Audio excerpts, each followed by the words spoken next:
بسم اللہ الرحمن الرحیم یا ایہا الرسول بلغ ما انزل الیک من ربک وَإِن لَّمْ تَفْعَلْ فَمَا بَلَّغْتَ رِسَالَتَهُ۔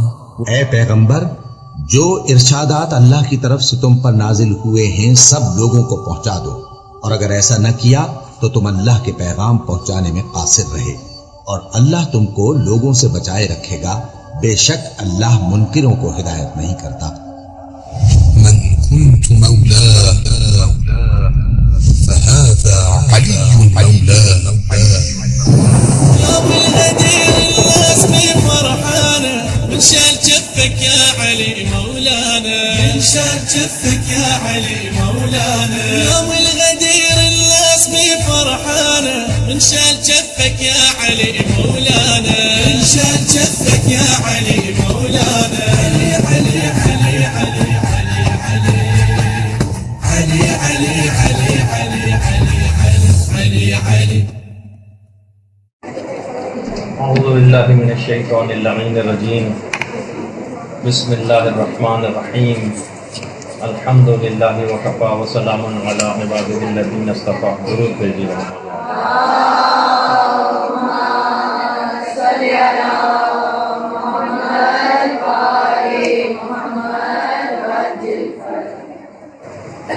سب سے پہلے تو ہم پروردگار عالم کا لاکھ لاکھ شکر ادا کرتے ہیں کہ اس نے اس عظیم 18 ذی الحج کے دن ہم کو یہ سعادت عطا کی کہ ہم سب لوگ جمع ہو کر اس دن کے متعلق گفتگو کر سکیں. دیکھیے، غدیر فقط ایک تاریخی واقعہ نہیں ہے بلکہ ایک عقیدے کا نام ہے. غدیر گلشن توحید کے غنچوں کو سیراب کرنے والا پانی ہے. 1400 سال سے محبان اہل بیت غدیر کے اس بابرکت پانی کو شجر ولایت کی جڑوں میں چھڑکتے ہیں اور وہاں سے عقائد حقہ کے ہرے بھرے پودوں اور محبت اہل بیت کے خوبصورت پھولوں کو پروان چڑھاتے ہیں. اور امیر المومنین علیہ الصلوۃ والسلام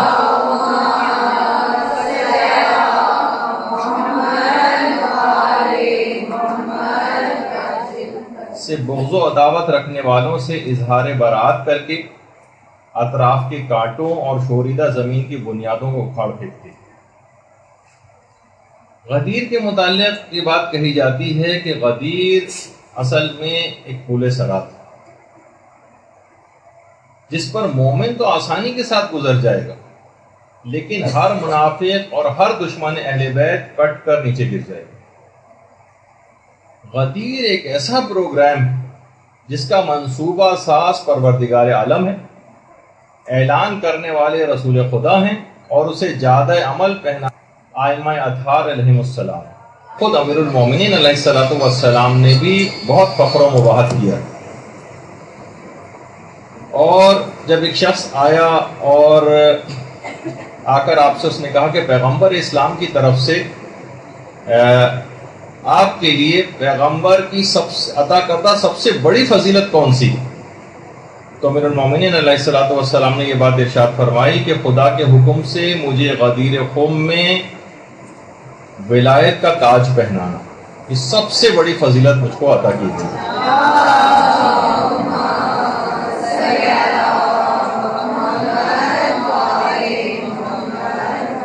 باقاعدہ کتاب سلیم ابن قیس الہلالی، ان کی اس کتاب کے اندر بھی حدیث نمبر 60 کے ذیل میں یہ روایت جو ہے بیان کی گئی.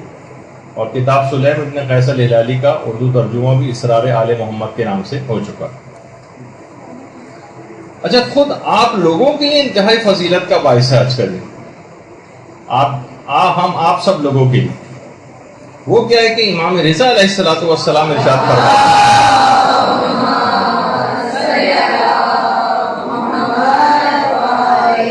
کہ امیر المومنین کی ولایت کو قبول کرنے والوں کی مثال آدم کے سامنے فرشتوں کے سجدہ کرنے کی مانند، اور جنہوں نے روز غدیر آپ کی ولایت کا انکار کیا ان کی مثال شیطان کی سی ہے کہ جس نے آدم کے سامنے سجدہ کرنے سے انکار کر دیا۔ یعنی ہم آپ لوگ جو کہ مولا کی ولایت کے اوپر عقائد مکمل طور پر ایمان رکھتے ہیں، ان کی مثال آدم کو سجدہ کرنے والے فرشتوں کی مانند قرار دی گئی۔ اور صرف یہی نہیں کہ انسانوں ہی کو فقط جو ہے انہی کے سامنے ولایت امیر المومنین پیش کی گئی، بلکہ کائنات کی ہر چیز پر ولایت امیر المومنین پیش کی گئی، ہر چیز پر، حتیٰ کہ آسمانوں تک کے اوپر پیش کی گئی۔ جب یہ ہمارے 8ویں امام یہ بات ارشاد فرماتے ہیں کہ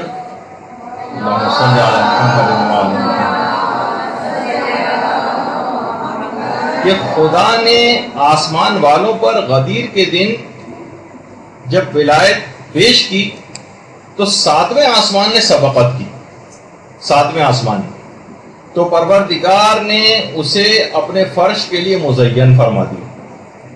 اس کے بعد 4تھے آسمان نے سبقت کی، یعنی آگے بڑھ کر ولایت علی کو قبول کیا تو پروردگار نے اس کو بیت معمور سے مزین فرما دیا۔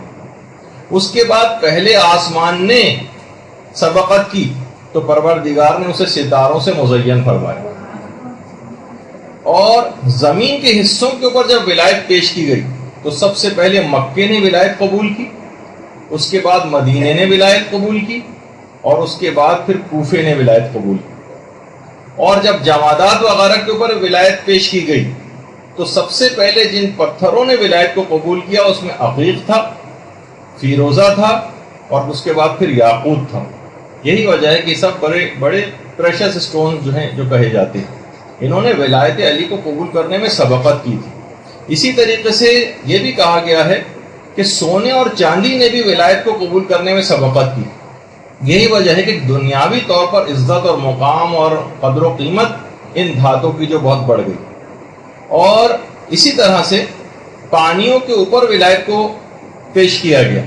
وہ پانی کی جس نے ولایت کو قبول کیا وہ میٹھا ہو گیا، خوشگوار ہو گیا، استعمال کے قابل ہو گیا، اور وہ تمام پانی کے جو کڑوے ہیں، کھارے ہیں، شوریدہ ہیں، استعمال کے قابل نہیں، یہ وہ ہیں کہ جنہوں نے ولایت علی کو قبول کرنے سے انکار کیا۔ اسی طریقے سے روایتوں میں کہ پرندوں تک کے اوپر ولایت علی کو پیش کیا گیا۔ وہ تمام پرندے جو بہت خوش الحان ہیں، بہت اچھی آوازوں والے ہیں، یہ وہ ہیں کہ جنہوں نے ولایت علی کو قبول کیا۔ تو بہرحال آپ نے دیکھا کہ جو فصیح ترین جو گفتگو کرتے ہیں یہ سب وہ ہیں کہ جنہوں نے ولایت علی کو اس انداز سے قبول کیا۔ یہ وہ دن ہے بہرحال کہ جب حضرت آدم علیہ السلام کی توبہ قبول ہوئی، حضرت ابراہیم کو آتش نمرود سے نجات ملی، حضرت موسیٰ نے اسی دن حضرت ہارون کو اپنا جانشین مقرر کیا حضرت موسیٰ نے۔ یہ وہی دن ہے جس دن حضرت عیسیٰ علیہ السلام نے حضرت شمعون کو اپنا جانشین مقرر کیا۔ یعنی انتہائی عظمت کا حامل یہ دن ہے کہ جب ہم اس دن کے اندر سانس لے رہے ہیں۔ اور یہی وجہ ہے کہ ہمارے چھٹے امام جعفر صادق علیہ السلام فرماتے ہیں،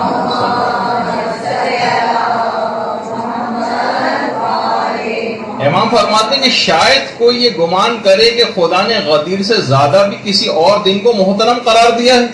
نہیں، خدا کی قسم نہیں، نہیں خدا کی قسم نہیں، نہیں خدا کی قسم نہیں۔ یہ وہ امام ہے کہ جس کا لقب ہی صادق ہے۔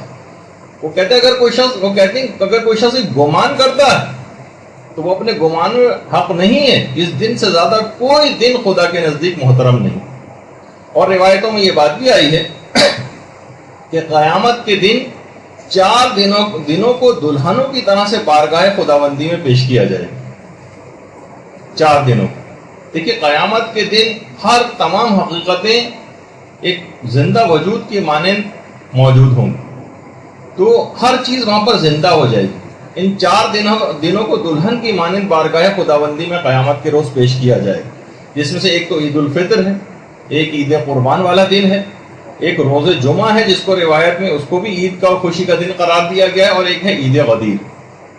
اور ان تمام دنوں میں عید غدیر کی حیثیت ایسی ہے جیسے ستاروں کے جھرمٹ میں چاند ہوا کرتا۔ تو بہرحال اور یہ وہ دن ہے کہ جس کے متعلق یہ بات کہی جاتی ہے کہ قیامت کے دن، غدیر کے دن کی بڑی عجیب و غریب شان ہو جائے گی، اور اس دن کو جب یہ دن مجسم کوئی صورت اختیار کر لے گا وہاں، اس دن کو قیامت کے دن پیغمبر اسلام اور امیر المومنین اور تمام ملائکہ اور ان کے ساتھ حضرت سلمان، حضرت ابوذر، مقداد اور حضرت عمار یاسر کی ہمراہی میں اس دن کو جنت میں داخل کیا جائے گا۔ یہ بہت عظیم دن ہے، یعنی جس وقت پیغمبر اسلام اور امیر المومنین اور ملائکہ اور یہ اہم ترین اصحاب یہ جنت میں داخل ہو رہے ہوں گے، تو اس دن کو اپنے ساتھ لے کر جنت میں داخل ہوں گے۔ اور یہ وہ دن ہے کہ جس دن امام حسن مجتبیٰ علیہ الصلوۃ والسلام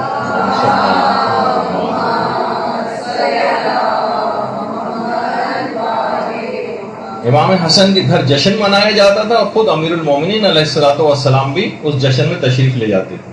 اس جشن میں مہمانوں کی خوب پذیرائی ہوا کرتی تھی، خاطر مدارت ہوا کرتی تھی، اور یہ وہی دن ہے کہ جس کے متعلق 8ویں امام یہ جملہ ارشاد فرماتے ہیں کہ آج کے دن ملائکہ شیعوں کے لیے مسلسل استغفار کرتے رہتے ہیں، اور بڑی عجیب و غریب شان آج کے دن کی 18 ذی الحجہ کے دن۔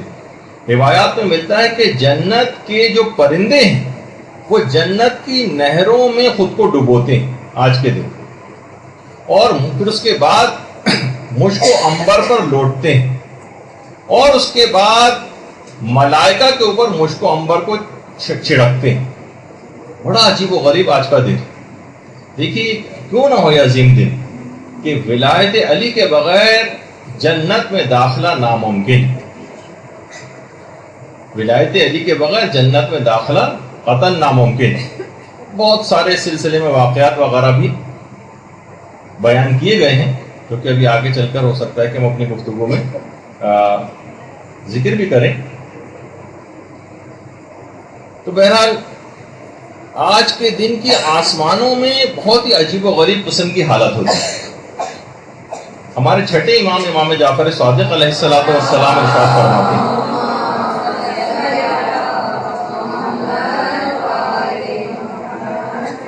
کہ غدیر کے دن کو آسمانوں میں عہد معہود کے نام سے یاد کیا جاتا ہے، اور یہ بھی چھٹے امام جملہ ارشاد فرماتے ہیں کہ عید غدیر زمین والوں سے زیادہ آسمان والوں میں مشہور، زمین سے زیادہ آسمان والوں میں۔ جیسے کہ ابھی میں نے اس سے پہلے ذکر کیا کہ ولایت علی کے بغیر کیونکہ جنت میں داخلہ ناممکن۔ ایک عالم گزرے ہیں ہمارے، بہت تبلیغ کے لیے مختلف گاؤں دیہات وغیرہ جایا کرتے تھے۔ وہ کہنے لگے جب ایک دفعہ میں ایک گاؤں میں گیا تو وہاں میں نے دیکھا کہ بہت ہی شاندار ایک بزرگ تھے، لیکن وہ مذہب حقہ پر نہیں تھے، اور ولایت علی کو انہوں نے قبول نہیں کیا تھا۔ تو کہنے لگے کہ میں بہت دن وہاں پر اس گاؤں کے اندر مہمان رہا، لیکن میں ان کو مذہب حق قبول کرنے کے لیے قائل نہیں کیا۔ میں اپنے گاؤں واپس آ گیا، لیکن اتنی نورانی ان کی شخصیت تھی، میں بڑا افسوس کرتا رہا کہ کم سے کم ان کی اتنی بوڑھے اور بزرگ ہو گئے ہیں، مجھے کم سے کم پیغام حق ان تک پہنچا دینا چاہیے تھا۔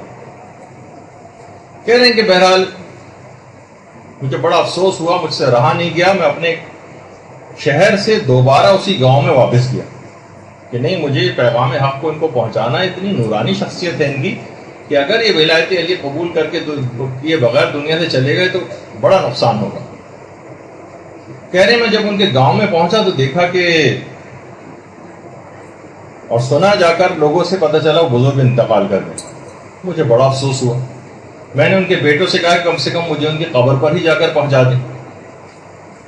بیٹے مجھے ان کی قبر پر لے گئے، وہاں میں نے فاتحہ خوانی وغیرہ کی، لیکن بہت ہی افسوس سے ہاتھ ملتا ہوا جب گھر واپس آیا اور رات کو آ کر سویا تو میں نے خواب میں دیکھا کہ ایک بڑی عجیب و غریب سی جگہ ہے، اور وہاں کچھ مسند بچھی ہوئی ہیں جس پہ وہی بزرگ کچھ نورانی شخصیات کے ساتھ بیٹھے ہوئے ہیں، اور ان کے بالکل پیچھے ایک شیشے کی ایک دیوار ہے، اور اس دیوار کے بالکل پیچھے ایک اتنا زبردست اور حسین منظر ہے جس طرح سے جنت ہوا کرتی ہے۔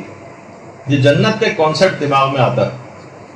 ان بزرگ نے مجھے دیکھا اور مجھے اپنے پاس بلایا اور کہا کہ آپ کی جو پریشانی میرے متعلق تھی وہ بالکل وجہ تھی، لیکن میرے دل میں محبت اہل بیت پائی جاتی تھی۔ تو یہاں پر قبر میں میرے لیے اس بات کا، یہ جو اطراف میں آپ کو بیٹھے ہوئے نظر آ رہے ہیں یہ ملائکہ ہیں جو مجھے ولایت علی کی تعلیم دے رہے ہیں، اور جب میں اس ولایت علی کی تعلیم کو مکمل کر لوں گا تو شیشے کے پیچھے جو جنت نظر آ رہی ہے میں اس میں چلا جاؤں گا۔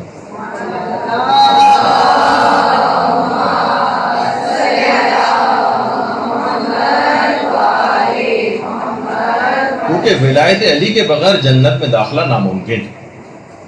اور ایک واقعہ وہ ہے کہ جو کہ ہم نے موت کی جب ہماری گفتگو ہوئی تھی اس میں بھی سنایا تھا، آیت اللہ سید محمد حسین طباطبائی کا۔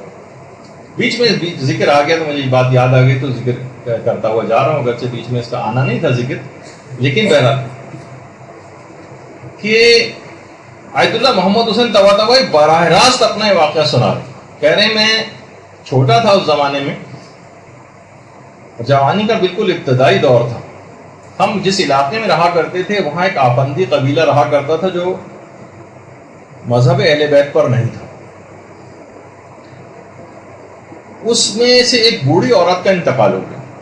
اس بوڑھی عورت کی ایک بچی تھی، ایک بیٹی اس کی، ماں سے اتنی زیادہ جذباتی وابستگی رکھتی تھی کہ اس نے رو رو کے اتنا برا حال کیا اور ایسی دیوانہ وار کیفیت ہو گئی کہ ماں کو کسی صورت چھوڑ نہیں رہی تھی۔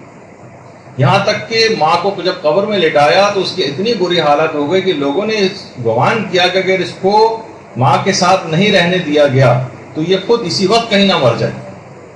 تو لوگوں نے، علاقے کے لوگوں نے مشورہ کیا آپس میں اور کہا کہ ٹھیک ہے جب نہیں چھوڑ رہی ہے تو ایسا کرتے ہیں کہ قبر کو مکمل بند نہیں کرتے، تھوڑا سا حصہ کھلا رکھتے ہیں تاکہ ہوا اندر جاتی رہے، جب تھوڑا اس کو قرار آ جائے گا تو خود ہی باہر آ جائے گی۔ بہرحال شام کے وقت دفن کیا گیا تھا اس کو۔ رات کو لوگ اپنے گھر آ گئے کہ تھوڑا سا، اس زمانے میں اتنے زیادہ ڈر و خوف کا سما قبرستانوں میں اس لحاظ سے نہیں ہوتا تھا، اس کو بہرحال چھوڑ دیا قبر میں ماں کے ساتھ۔ یہ خود، اچھا یہ الگ سے کوئی واقعہ نہیں، آیت اللہ سید محمد حسین طباطبائی نے خود یہ واقعہ کہا کہ ہمارے اپنے محلے میں پیش آیا۔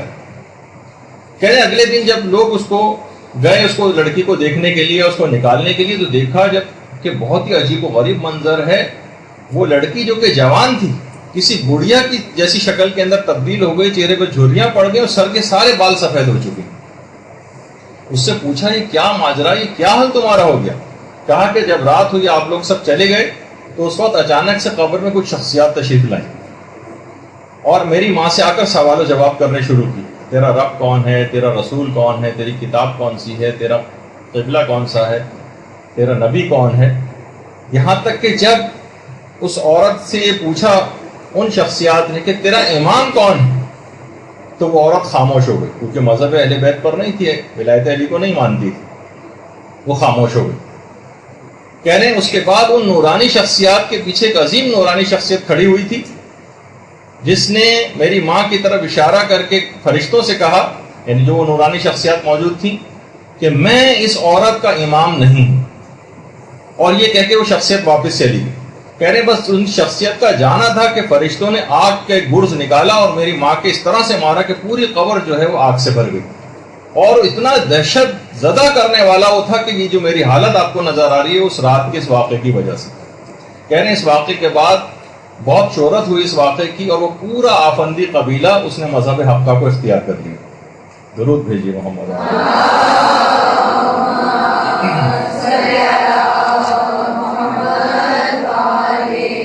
تو اس اعلان ولایت کو قبول کیے بغیر جنت میں داخلہ ناممکن ہے، اور عذابوں کا سلسلہ قبر ہی کے ساتھ شروع ہو جاتا ہے جو امیر المومنین کی ولایت کا دل سے اقرار نہیں کرے۔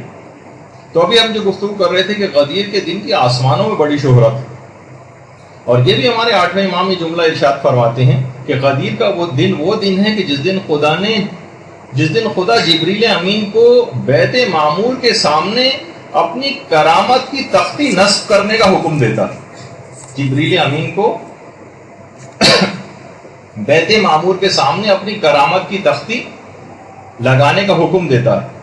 پھر جبرائیل اس کے پاس جاتے ہیں اور تمام آسمانوں کے ملائکہ وہاں آ کر جمع ہو جاتے ہیں اور پیغمبر اسلام اور امیر المومنین کی مدح و ثنا شروع کرتے ہیں اور ائمہ اطہار کے شیعوں اور ان کے دوستوں کے لیے استغفار کرتے ہیں. باقاعدہ عوالم العلوم میں شیخ عبداللہ بحرانی نے اس روایت کو نقل کیا کہ امیر المومنین اور ائمہ اطہار کے شیعوں اور ان کے دوستوں کے لیے استغفار کرتے ہیں.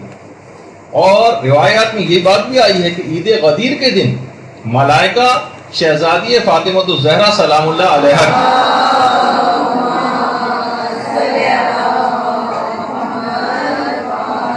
شہزادی کونین کی نچھاور کے تحفے ایک دوسرے کو ہدیہ دیتے.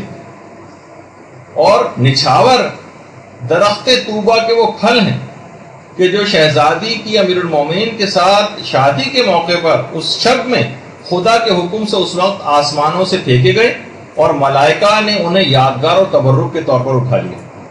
بحر الانوار کی 43ویں جلد میں اس شہزادی کی شادی کے موقع پر اسے نچھاور کا تفصیل کے ساتھ تذکرہ.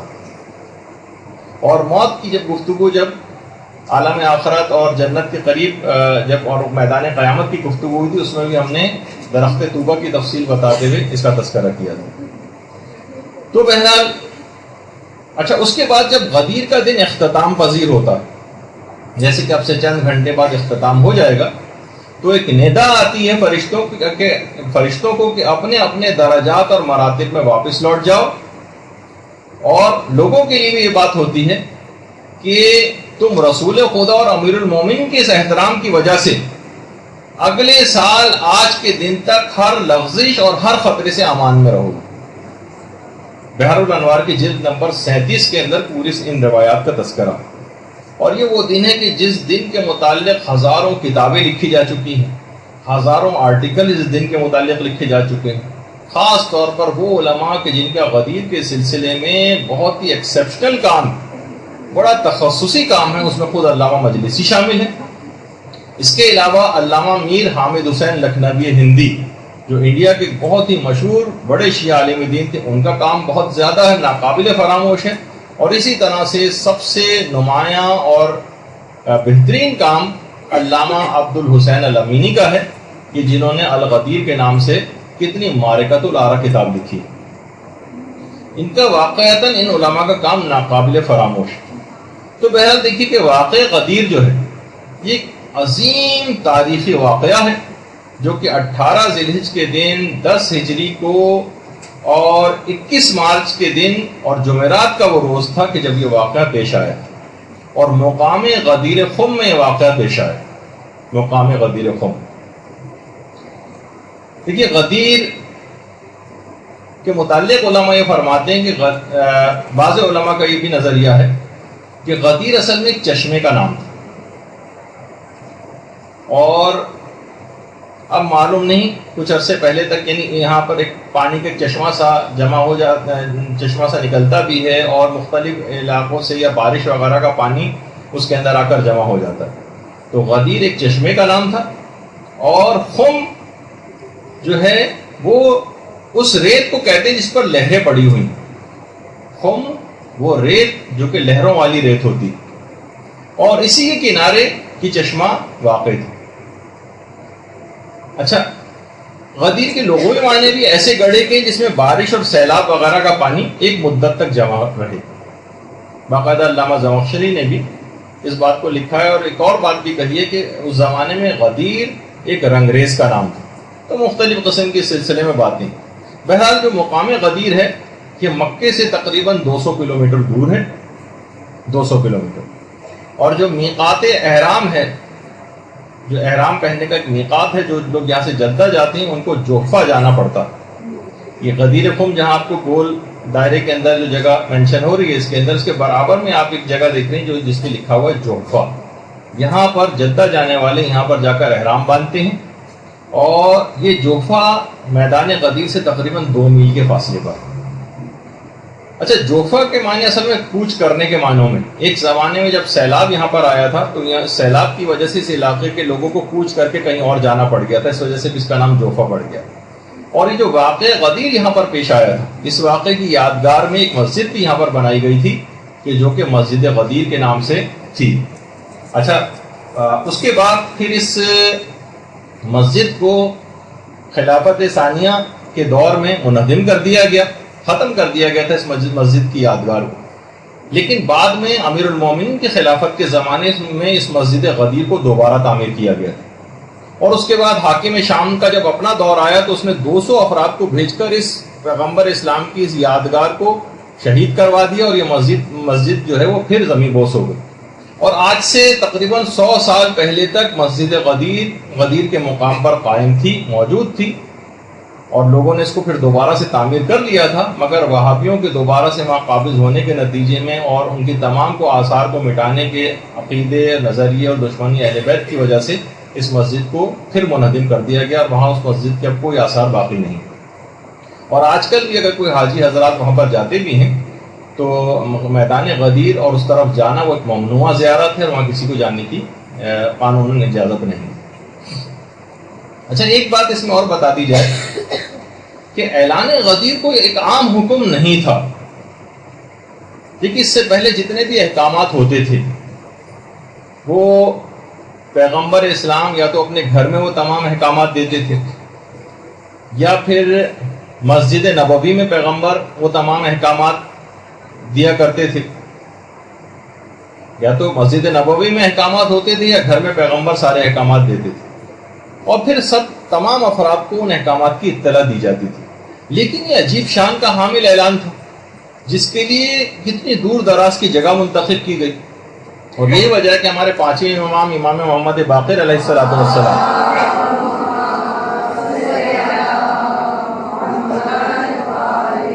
فرماتے کہ غدیر کے دن کی معنی کسی حکم کا بھی اعلان نہیں ہوا جیسا کہ غدیر کے دن کا اعلان ہوا، اور کہا کہ اے رسول اگر تم نے اس حکم کو نہیں پہنچایا تو گویا کوئی کار رسالت ہی انجام نہیں دیا۔ آج تک کبھی کسی حکم کے متعلق پیغمبر کو یہ بات نہیں کہی گئی، کسی حکم کو پہنچانے میں پیغمبر اتنے متفکر نہیں ہوئے، اتنے پریشان نہیں ہوئے جتنا اس حکم کے پہنچانے میں پریشان تھے، کیونکہ پیغمبر اسلام اس بات کو جانتے تھے کہ اگر اس بات کو لوگوں نے قبول نہیں کیا تو امت کے لیے ہلاکت ابدی مقرر ہو جائے گی، جنت میں ان کا داخلہ ناممکن ہو جائے گا۔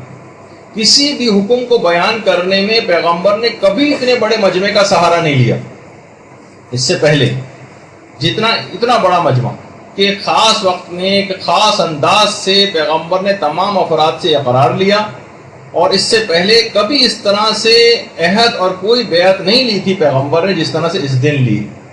کسی حکم کے بعد یہ نہیں آیا کہ آج ہم نے دین کو مکمل کر دیا ہے، آج اپنی نعمت کو تمام کر دیا، سوائے اس دن۔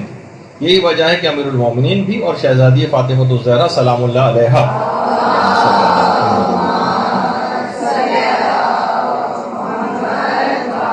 کا باقاعدہ یہ فرمان ہے کہ پیغمبر نے غدیر میں کسی کے لیے کوئی عذر باقی نہیں چھوڑا، کوئی عذر باقی نہیں چھوڑا۔ باقاعدہ بہار الانوار کی 28ویں جلد میں یہ دونوں معصومین کا فرمان۔ اچھا، تھوڑا سا ہم واقع غدیر کا صرف ایک آدھ پہلو اب تک آپ سنتی رہی ہیں، لیکن اس پورے واقعے کے اندر ہوا کیا تھا؟ اس وقت شیطانوں کی کیا حالت تھی، اس وقت آسمانوں کی کیا حالت تھی، اس وقت جبرائیل کیا کر رہے تھے، منافقین کیا آپس میں باتیں کر رہے تھے، پورا ایک سینیریو اور ایک واقعہ ہے جو بھی آپ کے سامنے ہم پیش کرنے والے ہیں۔ لیکن اس سے پہلے ایک بات کا ذکر کر دیا جائے، وہ یہ کہ دیکھیے پیغمبر اسلام کی اعلان ولایت سے پہلے پیغمبر نے کچھ تدبیریں کی۔ ایک تو پیغمبر نے مولا کے اوپر بچپن ہی سے ورکنگ شروع کر دی تھی۔ بنو ہاشم کا باقاعدہ بائیکاٹ کیا گیا تھا قریش کی طرف سے، اور سخت مالی مشکلات کا شکار تھے بنو ہاشم۔ حضرت ابو طالب علیہ السلام کثیر الاولاد تھے،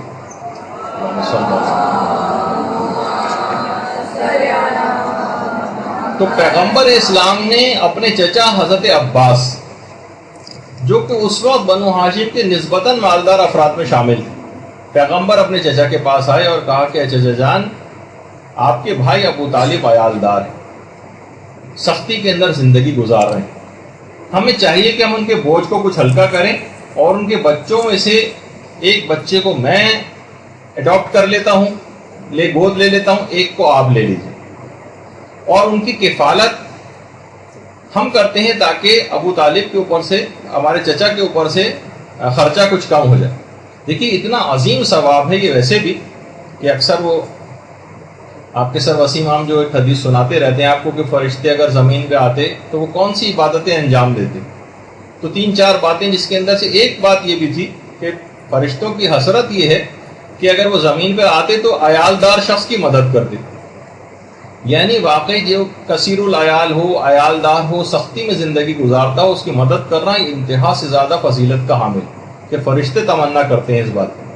اچھا دیکھیے اس میں ہمارے لیے بھی ایک پیغام ہے اس بات میں کہ بہرحال اگر بہت سے لوگ ذرا مالدار یا بہتر صورتحال میں ہوتے ہیں تو ضروری نہیں کہ کسی اور کے بچے کو ہی آپ اٹھا کے اپنے گھر لیں۔ مثلا آپ یہ کہہ سکتے ہیں بھائی آپ کے اس بچے کا خرچہ میں اٹھاؤں گا، اس کی اسکولنگ کا خرچہ، اس کی دواؤں کا خرچہ، اس کے کپڑوں کا خرچہ، اس طرح سے بھی اب وہ اپنے ماں باپ کے گھر ہی چاہے کیوں نہ رہے۔ بہت سے لوگ اڈاپٹ کرنے کے معنی یہ سمجھتے ہیں پورے بچے کو ہم اٹھا کے اپنے گھر لے آئیں تو ایک عجیب سی کیفیت میں ہو جاتی ہے۔ نہیں، آپ جو ذرا سے بھی مالدار ہیں وہ اس طرح کی بات بھی کر سکتے ہیں۔ تو بہرحال حضرت عباس نے اس بات کو قبول کر لیا اور پیغمبر اسلام اور حضرت عباس دونوں مل کر پیغمبر اسلام کے پاس آئے، اب حضرت ابو طالب کے پاس آئے اور کہا کہ یہ تمام باتیں ان کے سامنے بھی رکھی۔ اچھا اب دیکھیے اس میں بہت سی غیر ضروری شرم و حیا کا بھی لوگوں میں ناک کٹ جائے گی اور فلاں یا اس طرح کی باتیں، تو یہ خود ساختہ قسم کی باتیں، اگر کوئی شخص واقعی دیکھے اور اس طرح سے کوئی پیشکش کرے تو اسے قبول بھی کرنا چاہیے۔ تو حضرت ابو طالب نے کہا کہ ٹھیک ہے، عقیل کو میرے پاس رہنے دو، باقی جس کا بھی چاہو انتخاب کر لو۔ اب پیغمبر اسلام نے اس وقت حضرت امیر المومنین علیہ الصلوۃ والسلام کا انتخاب کیا،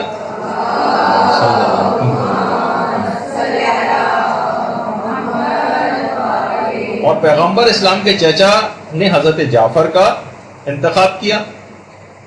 بس اس وقت سے پیغمبر اسلام کے ساتھ ساتھ امیر المومنین رہے، اور امیر المومنین فرماتے ہیں کہ رسول خدا اور حضرت خدیجہ اس وقت خانہ کعبہ میں جب نماز کے لیے جاتے تھے تو انہوں نے تیسرا میرے علاوہ اور کوئی نہیں ہوتا تھا نماز کے لیے جب یہ لوگ جاتے تھے۔ اور پیغمبر اسلام جب پہاڑوں میں جایا کرتے تھے عبادت انجام دینے کے لیے تو اس وقت بھی میں جو ہے ان کے ساتھ ساتھ ہوا کرتا تھا۔ خود امیر المومنین ان دنوں کی یاد جب کرتے تھے تو نہج البلاغہ میں باقاعدہ فرماتے ہیں کہ تمہیں معلوم ہے کہ مجھ کو پیغمبر اسلام سے کس قدر قرابت اور قریبی منزلت حاصل ہے۔ مجھے بچپن سے ہی اپنی گود میں پیغمبر اسلام نے ایسے جگہ دی تھی کہ بس ہر وقت مجھے اپنے سینے سے لگائے رکھتے تھے، ہر وقت مجھے جب بھی ہوتا تھا مجھے اپنے بستر پر جگہ دیتے تھے اور مجھے ہر وقت اپنے کلیجے سے لگا کر رکھتے تھے۔ مسلسل اپنی خوشبو سے پیغمبر مجھے سرفراز فرماتے تھے، اپنے دانتوں سے غذا چبا چبا کر میرے منہ میں ڈالتے تھے۔ اور خود امیر المومنین فرماتے ہیں اپنے بچپن کے متعلق نہج البلاغہ میں کہ میں رسول کے پیچھے یوں رہتا تھا جیسے کوئی ناقہ یعنی اونٹنی کا بچہ اس کے پیچھے پیچھے رہتا۔ نہ انہوں نے میرے بیان کو کبھی جھوٹا پایا اور نہ میرے عمل کے اندر آج تک پیغمبر نے کوئی غلطی دیکھی، اور روزانہ پیغمبر اپنے اخلاق حسنہ کا ایک نمونہ روزانہ میرے سامنے پیش کرتے تھے اور مجھے کو اس پر عمل کرنے کی تلقین کرتے تھے۔ اور وہ سال جب پیغمبر غار حرا میں عبادت کے لیے تشریف لے جاتے تھے تو صرف میں ان کو دیکھتا تھا اور کوئی دوسرا دیکھنے والا نہیں ہوتا تھا۔ اس وقت رسول اور خدیجہ کے علاوہ اسلام کا کہیں گزر نہ ہوا تھا، ان میں تیسرا میں تھا۔ میں نور وحی رسالت کا مشاہدہ کرتا تھا، میں خوشبو رسالت سے اپنے دماغ کو معطر رکھتا تھا۔ اور پھر جب ہجرت ہوئی ہے تو پیغمبر نے بستر پر سونے کے لیے بھی امیر المومنین کا انتخاب کیا۔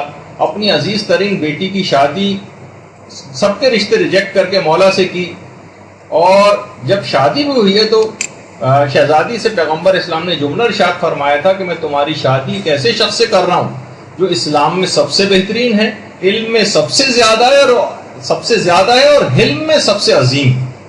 اور اکثر جنگوں میں پیغمبر اسلام علم امیر المومنین کے ہاتھ میں دیتے تھے، اور ایسے امتیازات امیر المومنین کو حاصل تھے کہ کوئی دوسرا اس میں شریک نہیں تھا۔ مسجد نبوی میں سب کے گھروں کے دروازے بند کر دیے گئے تھے سوائے علی اور فاطمہ کے گھر کے دروازے کے علاوہ۔ پیغمبر نے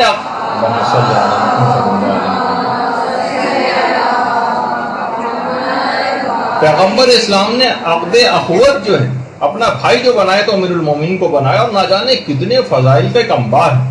واضح ترین بات تھی کہ اتنے فضائل کا حامل ہی پیغمبر اسلام کا صحیح طور پر جانشین ہو سکتا ہے۔ یہ تمام مختلف مراحل پر پیغمبر اسلام یہ جملے ارشاد فرما کر ایسی تدبیریں کر رہے تھے کہ لوگوں کو واضح طور پر پتہ چل جائے کہ ہر موقع پر امیر المومنین کو اولیت دینا، ہر موقع پر ان کو آگے رکھنا، ہر موقع پر ان کے فضائل کو بیان کرنا، کہ کسی رشتہ داری کی بیس پہ میں یہ سب باتیں نہیں کر رہا ہوں، بلکہ حکم خداوندی کی بیس پر کر رہا ہوں، اور میرٹ کی بیس پر صحیح معنوں میں اگر کوئی جانشین ہو سکتا ہے پوری کائنات کے اندر جو سب سے افضل ترین شخصیت ہے پیغمبر اسلام کے بعد، تو وہ امیر المومنین ہی کی ذات گرامی ہے۔ مختلف پیغمبر مختلف طریقوں سے یہ تدبیریں کر کے لوگوں کو یہ باتیں سمجھاتے رہے۔ اچھا، اب یہ جو واقعہ غدیر تھا، اب اس کے اندر کچھ پیغامات بھی آئیں گے، لیکن یہ ہوا کیسے تھا یہ واقعہ؟ تو دیکھیے اس کی باقاعدہ پلاننگ پیغمبر اسلام نے کس طرح سے کی تھی۔ ہجرت کے بعد جب پیغمبر اسلام مکے سے مدینہ ہجرت کر گئے تو اس کے بعد پیغمبر 3 دفعہ صرف مکے آئے۔ ایک تو سن 8 ہجری میں جب صلح حدیبیہ ہوئی تھی، اس وقت پیغمبر اسلام نے مکے کی طرف کا سفر اختیار کیا تھا، مشرکین سے معاہدہ کیا تھا اور واپس چلے گئے تھے۔ دوسری، یہ تو 8 ہجری کی بات تھی، پھر دوسرا 9 ہجری میں فتح مکہ جب ہوئی تھی تو پیغمبر فتح مکہ کے موقع پر یہاں پر آئے تھے، عمرہ ادا کیا تھا اور پھر مدینہ واپس تشریف لے گئے۔ اور تیسرا واقعہ وہ سن 10 ہجری میں پیغمبر اسلام کا آخری حج، اس کے لیے پیغمبر اسلام یہاں پر تشریف لائے، اور رسمی طور پر پیغمبر نے اعلان کر دیا تھا پہلے ہی سے کہ جتنے زیادہ سے زیادہ لوگ میرے ساتھ حج پر چلنا چاہیں چلیں، اور ایسے اشارے دے دیے تھے کہ یہ میرا آخری حج۔ ہر جگہ پیغمبر نے باقاعدہ رسمی طور پر بھی اعلانات کروائے، اور ایسی پلاننگ کی کہ اطراف مدینہ کے اندر بھی باقاعدہ منادی بھیجے گئے کہ میں آخری حج کے لیے جا رہا ہوں اپنی، جس کو بھی ساتھ چلنا چاہے چلے۔ اچھا، مدینے سے جب مکے کی طرف پیغمبر نے سفر شروع کیا تو سفر میں بھی مختلف علاقوں اور محلوں کے اندر اور مختلف شہروں تک یہ پیغام پہنچ چکا تھا، اور لوگ اپنے اپنے گھروں سے حج کے لیے نکل پڑے تھے۔ اچھا، مکے کے اطراف سے بھی لوگوں نے چلنا شروع کیا، یمن کی طرف سے اور دیگر شہروں سے بھی لوگ جو ہے چلنے لگے اور سفر حج کو اختیار کیا۔ تقریباً 1,20,000 سے زائد افراد جو ہیں وہ حج کے لیے آئے۔ 70 افراد تو پیغمبر اسلام کے ساتھ مدینے سے ساتھ چلے تھے، باقی اطراف سے چلنا شروع ہوئے، یہاں تک کہ مدینے سے مکے تک کا تمام علاقہ گویا لبیک کی فضاؤں سے اس وقت گونج رہا ہو۔ پیغمبر اسلام نے ہفتے کے دن 25 ذی القعدہ کو غسل کیا اور اس کے بعد احرام کے 2 کپڑے لے کر مدینے سے باہر آئے۔ ذوالحلیفہ یا آبیار علی جس جگہ پر ایک مسجد شجرہ بھی ہے، جنہوں نے حج و عمرہ کیا ہے یقیناً اس مسجد کو دیکھا ہوگا۔ پیغمبر اسلام اس جگہ پر تشریف لائے، اور پیغمبر اسلام کے ساتھ اس وقت حضرت فاطمہ الزہرا سلام اللہ علیہا،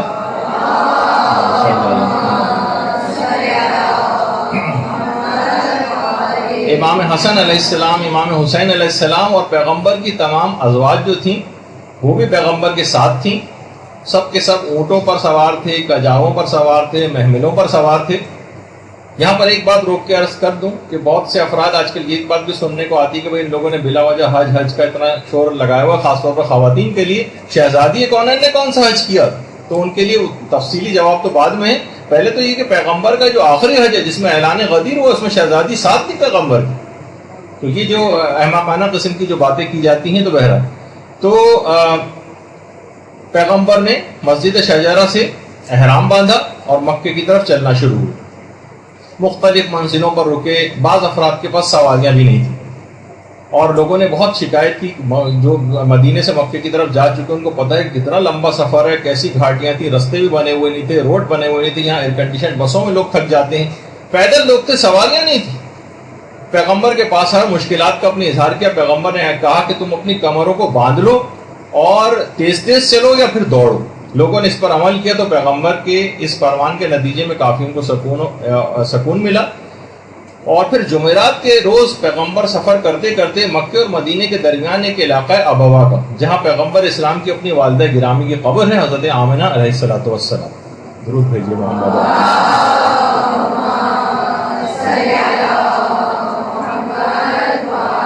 پیغمبر اسلام اپنی والدہ کی قبر پہ گئے، ان کی زیارت کی، اور اس کے بعد پیغمبر نے پھر اپنا سفر شروع کیا، اور جمعے کے روز پیغمبر اسلام پھر جوفہ پہنچ گئے، جوفہ جو ابھی اس سے پہلے بھی آپ کو دکھایا، اور جوفے کے بعد سے پھر پیغمبر اسلام ہوتے ہوتے اسی میدان غدیر سے گزرے جہاں حج کے بعد واپس آ کر اعلانات پیغمبر نے کی، اور غدیر خم سے گزرنے کے بعد اتوار کے روز اصفان ایک علاقہ ہے، وہاں رائٹ پہ یہاں پہ بورڈ بھی لگا ہوتا ہے آج کل اس میں کہ اصفان اس طرف ہے، تو اتوار کے روز اصفان پہنچے، پیر کی رات کو صرف ایک علاقہ ہے وہاں پہنچے، اور پھر منگل 5 ذی الحجہ کو پیغمبر اسلام مکے پہنچ گئے، مکے۔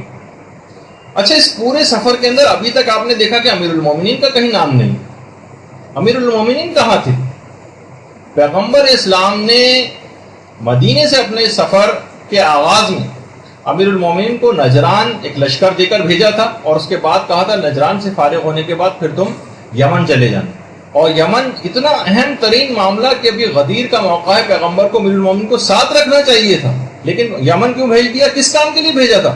خمس اور زکوٰۃ وصول کرنے کے لیے۔ اتنا اہم ترین یہ حکم ہے کہ غدیر کے اعلان سے پہلے یمن بھیجا تھا پیغمبر نے امیر المومنین کو خمس اور زکوٰۃ وصول کرنے اور اسلام کی تبلیغ کے حوالے سے، اور ساتھ میں خط بھی دیا تھا کہ یمن سے واپس آتے ہوئے تم مکے میں مجھے جوائن کر لینا۔ مولا کے ساتھ اس وقت 12,000 افراد یمن سے مکہ کی سمت میں جب وہ مولا روانہ ہوئے تو 12,000 افراد ان کے ساتھ تھے۔ دونوں کی ملاقات مکے سے کچھ فاصلے پر پیغمبر کی اور امیر المومنین کی دوبارہ ملاقات ہوئی۔ امیر المومنین نے سارا ماجرا ان کو یمن کا سنایا، پیغمبر بہت خوش ہوئے، کہا تم اپنے لشکر کو لے کر ہمارے ساتھ آ کر ملحق ہو جاؤ۔ پھر امیر المومنین اپنے لشکر کو لے کر آئے، اور منگل 5 ذی الحجہ کو پیغمبر اسلام مکے کے اندر امیر المومنین کے ساتھ داخل ہوئے۔ پھر 8 ذی الحجہ سے حج شروع ہوا، اور حج شروع ہوا عرفات، مزدلفہ، اور یہاں تک کہ پیغمبر اسلام پھر مینا کے میدان میں پیغمبر نے خطبہ بھی دی، اور وہاں پر لوگوں کو ہدایات دی کہ اگر میں اس دنیا میں نہ رہوں اور جو ہدایات پر عمل نہیں کرے گا، علی ابن ابی طالب اس خلاف ورزی کرنے کے خلاف اٹھ کھڑے ہوں۔ اور اس کے بعد پیغمبر نے پھر اس موقع پر مینا کے میدان میں حدیث ثقلین بیان کی، انی تارک فیکم الثقلین، یہ والی حدیث یہ پیغمبر نے وہاں پر دوبارہ بیان کی۔ اور اس خطبے کے اندر اہم ترین بات یہ تھی کہ مولا مسلسل اس خطبے کی تکرار حاجیوں کے درمیان کھڑے ہو کر رہے تھے تاکہ دور بیٹھنے والے حاجی بھی اس خطبے کے مندرجات کو سنیں۔ اور پھر پیغمبر اسلام نے ایک دوسرا خطبہ اس کے بعد مینا ہی میں مسجد خیف یا مسجد خیف میں دیا، اور اس میں آپ نے تفرقے کی بڑی سخت مذمت کی، اور مسئلہ خلافت کو مسجد خیف میں یہاں پر بیان کیا، حدیث ثقلین کو دوبارہ پڑھا، اور غدیر کے سلسلے میں اس طرح سے پیغمبر دماغ سازی اور زمین سازی کرتے جا رہے تھے۔ اس موقع پر منافقین نے مکمل خطرے کا احساس کر لیا اور پیغمبر کے اس خطبے کو بہت سیریس لیا، اور وہیں پر ان افراد نے باقاعدہ ایک ایگریمنٹ کیا اور قسمیں کھائیں کہ ہم پیغمبر کی اس منصوبے کو خاک میں ملائیں گے نعوذ باللہ، اور اپنے پروگرام کا آغاز کر دیا۔ اچھا، غدیر پر جانے سے پہلے پیغمبر نے تمام تبرکات اور میراث انبیاء کو اپنے حقیقی جانشین امیر المومنین کے حوالے کی۔ حضرت نوح اور حضرت ابراہیم کے جو صحیفے تھے اور حضرت آدم کے، وہ امیر المومنین کے حوالے کی۔ تورات اور انجیل وہ حوالے کی۔ عصائے موسیٰ وہ امیر المومنین کو سپرد کیا۔ حضرت سلیمان کی انگوٹھی وہ امیر المومنین کو دی، اور اس طرح سے دیگر تبرکات انبیاء جو پیغمبروں کے پاس ہوتے ہیں اور اس کے بعد اماموں میں ٹرانسفر ہوتے ہیں، امیر المومنین کے سپرد کی۔ اور اس کے بعد ایک خصوصی ملاقات کی امیر المومنین سے، جس میں پوری رات اور پورا دن لگ گیا۔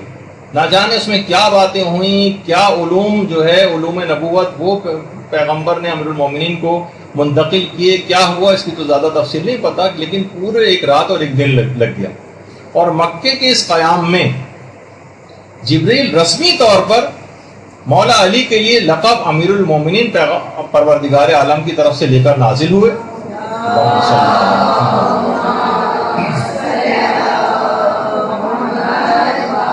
پیغمبر اسلام نے باقاعدہ لوگوں کو حکم دیا کہ ایک ایک شخص امیر المومنین کے پاس جائے اور انہیں السلام علیکہ یا امیر المومنین کہہ کر مخاطب کرے۔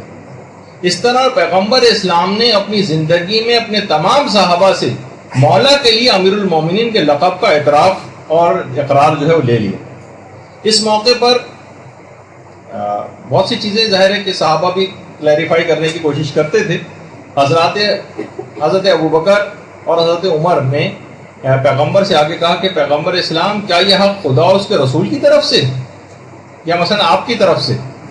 تو اس وقت پیغمبر اسلام نہایت غصے ہوئے اور کہا کہ یہ حق خدا اور اس کے رسول کی طرف سے، اور خدا نے مجھے اس کا حکم دیا۔ اور اس کے بعد پھر ظاہر ہے کہ اعمال مکہ وغیرہ وہ سب جو ہے وہ انجام دیے گئے، اور اس کے بعد مکے والوں کی بڑی شدید خواہش تھی، تقریباً 12 سال سے پیغمبر اسلام مکے سے دور تھے، اور کہا کہ پیغمبر کچھ عرصہ ہمارے پاس قیام کریں۔ پیغمبر اسلام اتنا اہم ترین یہ اعلان تھا کہ پیغمبر نے بالکل انتظار نہیں کیا، 12 سال ہو گئے لیکن پیغمبر نے بالکل انتظار نہیں کیا، اور ایک سخت ترین حکم آ گیا کہ محتاجوں اور معذور افراد کے علاوہ کوئی شخص بھی مکے کے اندر نہ رہے، اور سب کے سب لوگ مقام غدیر خم کی طرف جو ہے وہ حرکت شروع کریں۔ مقام غدیر دیکھیے، مکے سے واپس آتے ہوئے غدیر ایسی جگہ کے اوپر واقع ہے، ایسا مقام ہے کہ جہاں سے حاجی حضرات اپنے راستے تبدیل کیا کرتے تھے۔ اچھا، پیغمبر نے مستقبل کے حوالے سے بھی اس جگہ کا انتخاب اس وجہ سے کیا تھا کہ جب بھی کبھی لوگ راستہ تبدیل کریں، یہاں سے گزریں، تو وہی واقعات ذہن نشین ہو جائے اور تجدید بیعت کر کے لوگ یہاں سے اس واقعے کی یاد تازہ کرتے ہوئے حاجی حضرات یہاں سے گزریں۔ غدیر دیکھیے، جیسے کہ ابھی سے پہلے ذکر ہوا، ایک بہت بڑا سا میدان تھا جہاں سیلاب اور چشمے وغیرہ کا پانی جو ہے آ کر جمع ہو جاتا تھا۔ ہم بہت سے مومنین حضرات بھی یہاں آتے ہیں اور یہاں پر آ کر جو ہے وہ غسل وغیرہ کرنا، اور یہاں پر درخت بھی تھے، یعنی درخت بھی تھے یہاں پر پانی بھی تھا، یعنی 3 دن رکنے کے اعتبار سے جو رسومات یہاں پر انجام پانی تھیں اعلان غدیر کے نتیجے میں 3 دن تک، اس کے لیے جگہ بڑی مناسب تھی، یعنی پانی بھی تھا، درخت بھی تھے، بہت مناسب جگہ تھی تاکہ اطمینان سے تمام رسومات کو ادا کیا جا سکے۔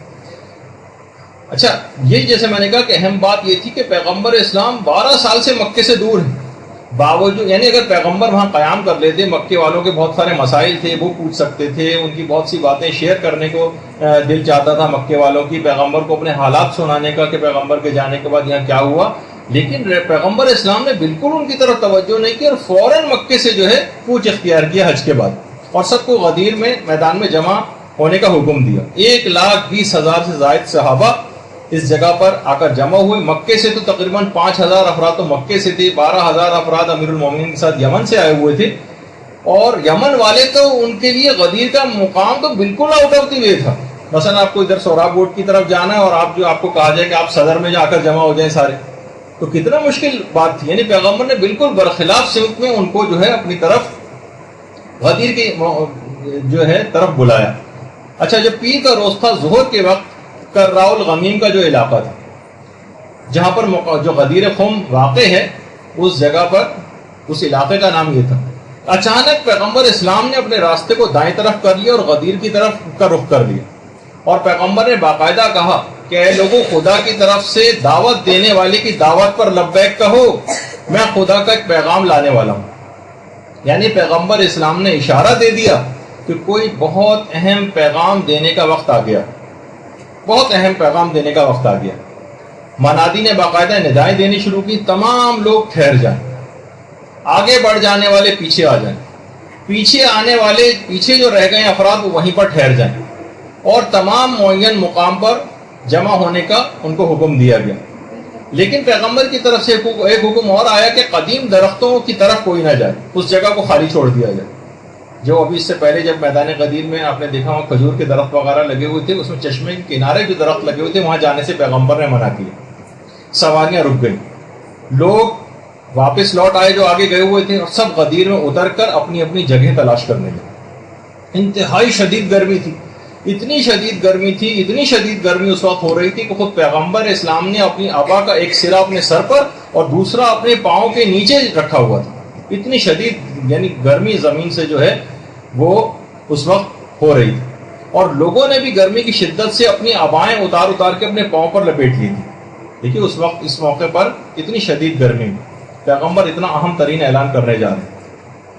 اور اس کے بعد پیغمبر اسلام نے مقداد کو، ابو ذر کو اور سلمان کو اور عمار یاسر کو حکم دیا کہ پرانے 5 درخت جو تالاب کے کنارے مسجد غدیر، جو تالاب کے کنارے غدیر کے علاقے میں لگے ہوئے تھے، اس جگہ نیچے ایک ممبر کو تیار کرتے. یہ چاروں صحابہ مقداد، ابو ذر، سلمان اور عمار، انہوں نے وہاں سے اس علاقے سے کانٹوں وغیرہ کو صاف کیا، پتھروں کو جمع کیا، صفائی وغیرہ کام کیا. اس کے بعد پانی کا چھڑکاؤ کیا اس جگہ پر، اور درختوں کی شاخوں سے باقاعدہ سائبان وہ بنایا گیا. 3 دن کے لیے یہاں پر کیونکہ رہنا تھا، 3 دن کے لیے ایک جگہ تیار کی گئی، اور اس شامیانے کے نیچے جو درختوں کی شاخوں وغیرہ سے بنایا گیا تھا، اس کے نیچے پتھروں کو ایک دوسرے پر رکھ کر اور اس پر پالانے شتر کے جو ممبر ہے وہ تیار کیا گیا، اور اس کے اوپر ایک کپڑا بھی ڈالا گیا.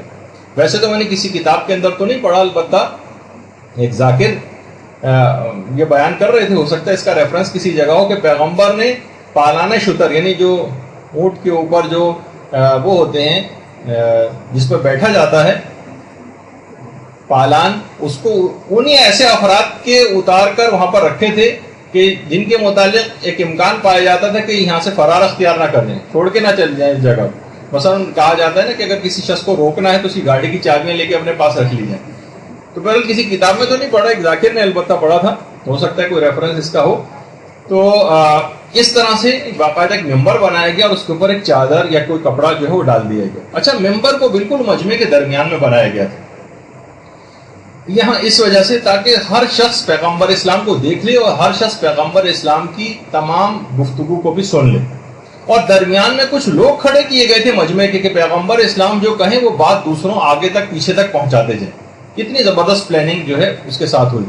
اچھا، لوگ بہت شدت کے ساتھ انتظار کر رہے ہیں، اور باقاعدہ اس وقت منادی نے ندا دی کہ اب نماز جماعت قائم ہوگی، نماز کا وقت آ گیا تھا. لوگ اپنی صفیں جو ہیں وہ درست کرنے لگے. پیغمبر اسلام جو تھے اپنے خیمے سے باہر آئے، اور اس کے بعد نماز جماعت کی امامت پیغمبر نے میدان غدیر میں فرمائی. ایک صرف ایک آپ کو احساس دلانے کے لیے، کہ ویژوالائز کرانے کے لیے کہ وہاں پہ کیا ہوا ہوگا. تو پیغمبر اسلام نے نماز جماعت کی امامت کرائی. پھر پیغمبر اسلام ممبر پر تشریف لے گئے اور امیر المومنین کو اپنے پاس بلا لیا. خطبہ شروع ہونے سے پہلے مولا جو تھے وہ ایک زینہ نیچے کھڑے ہوئے تھے، اور پیغمبر اسلام نے اپنے دایاں ہاتھ امیر المومنین کے کندھے کے اوپر رکھا ہوا تھا. پیغمبر اسلام نے مجمع کے دائیں بائیں نگاہ ڈالی، صرف ایک ویژوالائز کرانے کے لیے آپ کو کہ کس طرح سے یہ ہوا ہوگا. سب لوگ انتظار میں تھے کہ پیغمبر کیا جملے ارشاد فرمانے والے. اچھا، جلسے کے ایک طرف عورتیں بھی بیٹھی ہوئی تھیں، اور اس طرح سے ان کا انتظام کیا گیا تھا کہ عورتیں بھی پیغمبر اسلام کو دیکھ بھی رہی تھیں اور سن بھی رہی تھیں. اس کے بعد پھر خطبہ شروع ہوا. کائنات نے ایسا حسین منظر اس سے پہلے کبھی نہیں دیکھا تھا کہ 2 عظیم شخصیات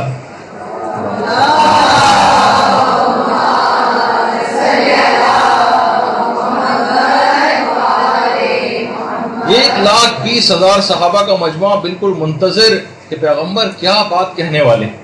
چشم فلک نے منظر اس سے پہلے کبھی نہیں دیکھا تھا. 1,24,000 انبیاء کی پچھلی 6,000 تاریخ میں کسی نبی کی تقریر کے لیے اتنا بڑا مجمع آج تک کبھی اکٹھا نہیں ہوا تھا کائنات کی تاریخ میں.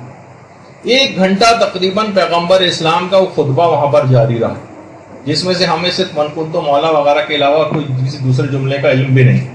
پورا خطبہ پڑھنا چاہیے، کچھ مندرجات میں اس کے ذکر کروں گا. علماء نے پورے خطبہ غدیر کو 11 حصوں میں تقسیم کیا.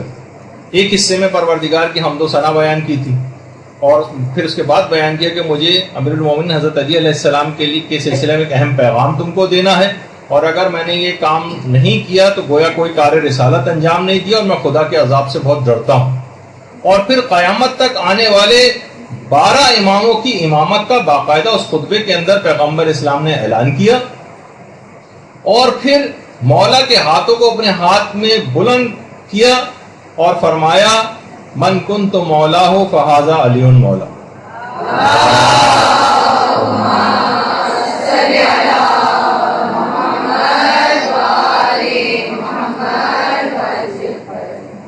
اور یہ بھی کہا کہ پروردگار جس کا میں مولا ہوں اس کا یہ علی مولا ہے. جو اس کو دوست رکھے تو اس کو دوست رکھ، جو اس سے دشمنی کرے تو اس سے دشمنی کر، جو اس کی مدد کرے تو اس کی مدد کر، جو اسے رسوا کرے تو اسے ذلیل و رسوا کر.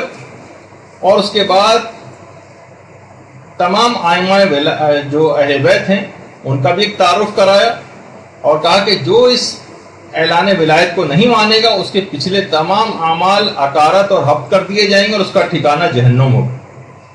اس کے بعد امیر المومنین کے فضائل بیان کیے، خدا کے عذابوں کا تذکرہ کیا، اور ان آئمہ برحق کے مقابلے میں آئمہ ضلال جو گمراہ کر دینے والے آئمہ ہیں ان کا بھی تذکرہ ہوا، اور امام زمانہ علیہ الصلوۃ والسلام کا تذکرہ بھی اس خطبے میں ہوا،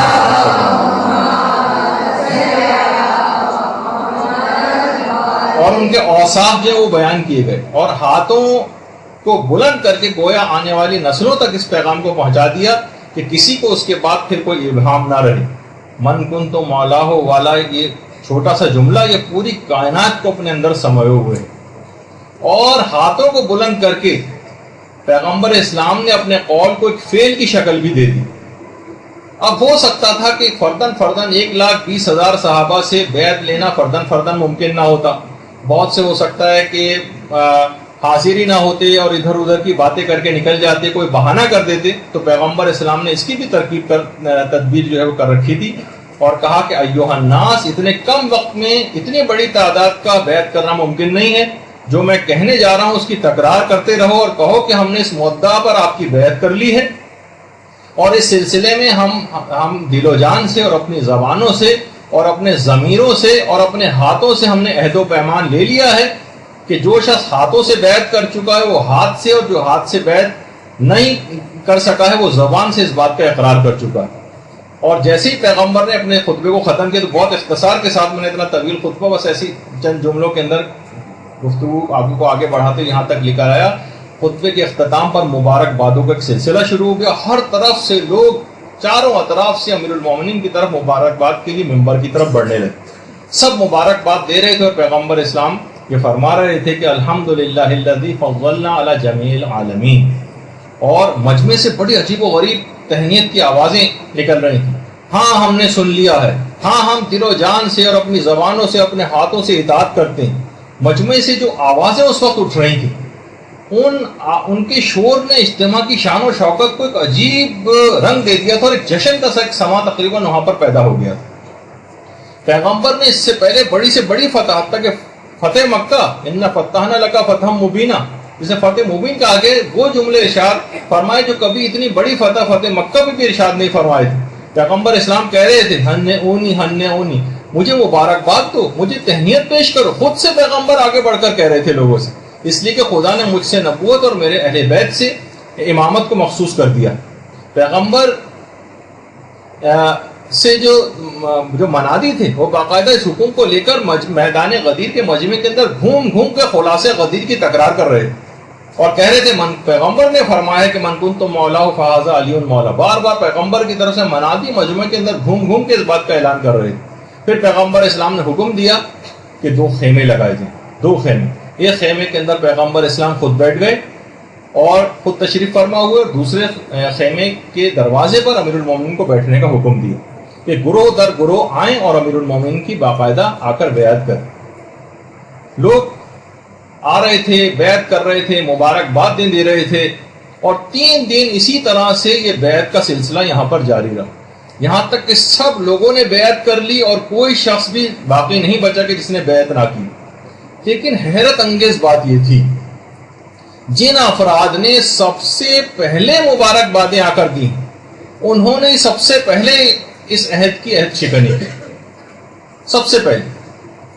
باقی جو افراد تھے اس کے علاوہ انہوں تو بے چون و چرا بیعت کر لی، لیکن 2 افراد ایسے بھی تھے جنہوں نے شک و شبے کا اظہار کیا اور پیغمبر سے آ کر کہا کہ یہ جو آپ نے ابھی اعلان کیا ہے کیا یہ حکم خدا اور اس کے رسول کی طرف سے یا آپ نے اپنی ذاتی حیثیت میں اعلان کیا؟ پیغمبر نے ان 2 افراد سے فرمایا ہاں خدا اور اس کے رسول کے حکم پر میں نے اعلان کیا۔ اچھا، اس وقت عورتوں نے بھی بیعت کی۔ خواتین سوچتی ہیں کہ بھائی ہمارا اس میں تو کوئی تذکرہ کسی جگہ پہ نہیں آیا، عورتوں کی بھی باقاعدہ بیعت ہوئی ہے۔ پیغمبر اسلام نے عورتوں کو حکم دیا کہ وہاں جا کر بیعت کریں امیر المومنین کی، حتیٰ کہ یہ بھی کہا کہ السلام علیکم یا امیر المومنین کہہ کر سلام تمہیں کرنا اور بیعت کرنی اور مبارکباد دینی۔ اور اس حکم کو پیغمبر نے اپنی ازواج کو بھی دیا کہ آپ کو بھی جانا ہے اور اسی انداز سے امیر المومنین کو مبارکباد دینی ہے اور اس طرح سے ان کو سلام کرنا. اچھا، پیغمبر نے عورتوں کی بیعت کے سلسلے میں ایک طریقہ کار یہ کیا کہ بہت بڑا سا برتن لیا اور اس میں پانی بھرا اور اس برتن کے بالکل بڑے برتن کے درمیان میں ایک پردہ لگایا گیا اور امیر المومن کو حکم ہوا کہ ایک جگہ اس برتن کے اندر پانی کے اندر اپنا ہاتھ دے دیں اور اس پردے کے دوسری طرف اس برتن میں عورتیں آتی گئیں اور اپنا ہاتھ پانی کے اندر ڈال کر اس طرح سے بیعت کرتی گئیں. تو اس طرح سے عورتوں سے بھی بیعت ہو گئی اور پیغمبر کی ازواج نے بھی آ کر اس طرح سے جو ہے بیعت کی. خواتین کے اندر جو پیغمبر اسلام کے خاندان کی خواتین ساتھ تھیں اس میں ازواج کے ساتھ ساتھ جیسے کہ ابھی میں نے ذکر کیا حضرت زہرا سلام اللہ علیہ بھی تھیں اور اس کے علاوہ حضرت ام ہانی تھیں، وہ موجود تھیں. حضرت حمزہ کی بیٹی حضرت فاطمہ جن کا نام تھا وہ تھیں اور حضرت اسماء بنت امیس وغیرہ بھی وہ بھی اس موقع پر موجود تھیں. ان سب نے بھی بیعت کی. اور اس کے بعد پھر پیغمبر اسلام نے اپنا امامہ جس کو صحاب کہا جاتا صحاب وہ امیر المومنین کے باقاعدہ باندھا اور آج بھی بہت سارے علاقوں کے اندر باقاعدہ اس طرح کے پروگرام ہوتے ہیں. اس واقعے کو یادگار کے طور پر منانے کے لیے باقاعدہ اس کو ویژوالائز بھی کروایا جاتا ہے کہ پیغمبر نے اپنے امامہ صحاب جو ہے وہ امیر المومنین کے باندھا اور اس کا تحت الحنک نکال کر آپ کے دوش پر رکھ کر یہ فرمایا کہ امامہ جو ہے تاج عرب ہے. یعنی جس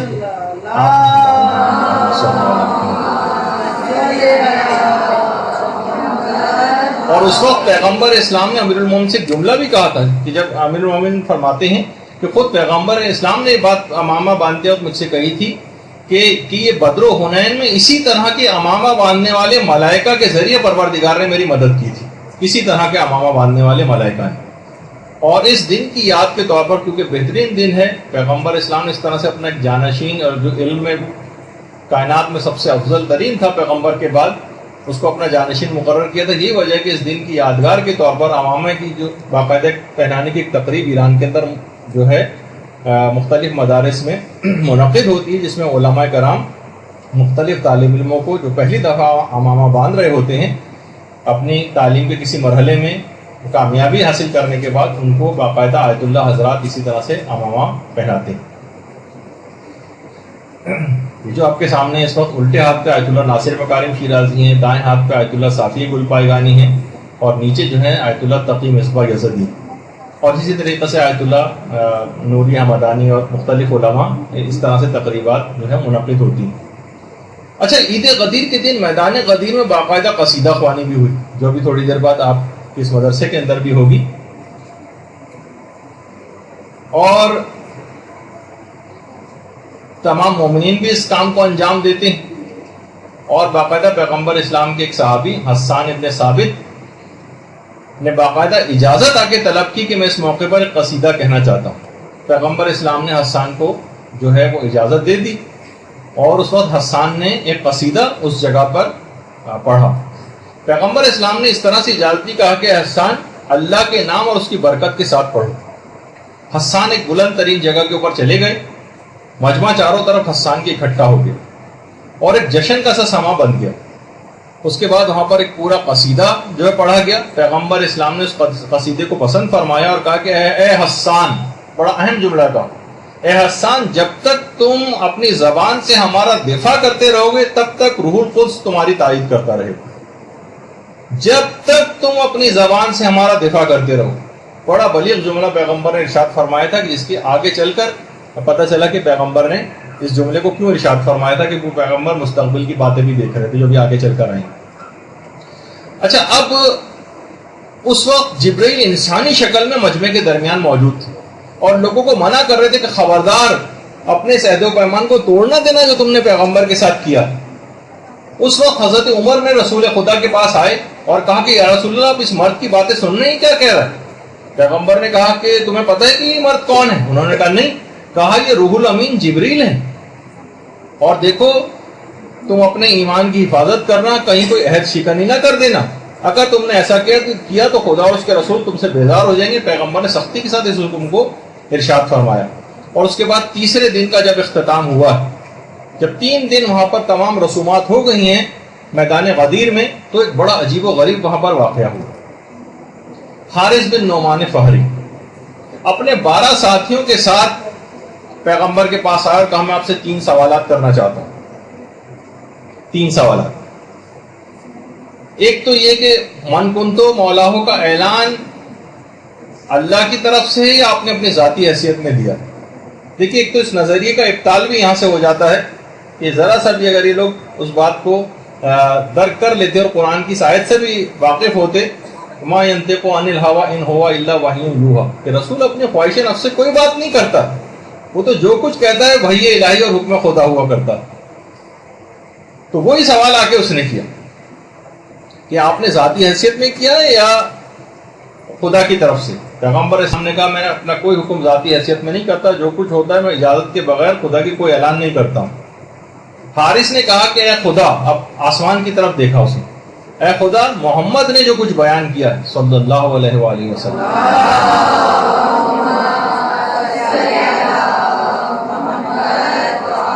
اگر یہ بات حق ہے جو انہوں نے بیان کی ہے تو مجھ پر آسمان سے اس وقت ایک پتھر آیا یا کوئی دردناک عذاب آیا.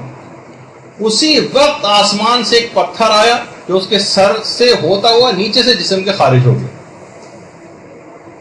اور اسی کا وہیں پر کام تمام ہو گیا.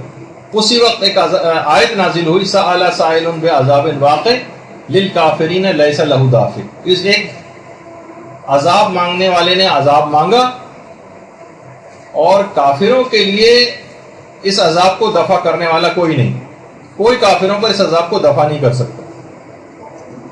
اچھا, جب ایک دفعہ میں نے اس آیت کی تفسیر ایک مشہور مسلمان مفسر کے ترجمہ قرآن کے اندر پڑھی تو یہاں اس کی تفسیر انہوں نے یہ لکھی ہوئی تھی, اس واقعے کا کہیں ذکر نہیں کیا بلکہ لکھا ہوا تھا ظاہر ہے جب انسان کوئی عذاب مانگے گا تو عذاب تو آئے گا ہی, نہیں مانگے گا تو نہیں آئے گا. یہ والی تفسیر لکھ کے بس اس سے اپنی جان چھڑا لی اور پورے واقعے کو نقل نہیں کیا. اور وہ من ماتا ولم یعرف والی جو حدیث ہے کہ جو اپنے زمانے کے امام کو نہ پہچانے وہ مر جائے گا تو کفر کی موت مرے گا یا جاہلیت کی موت مرے گا.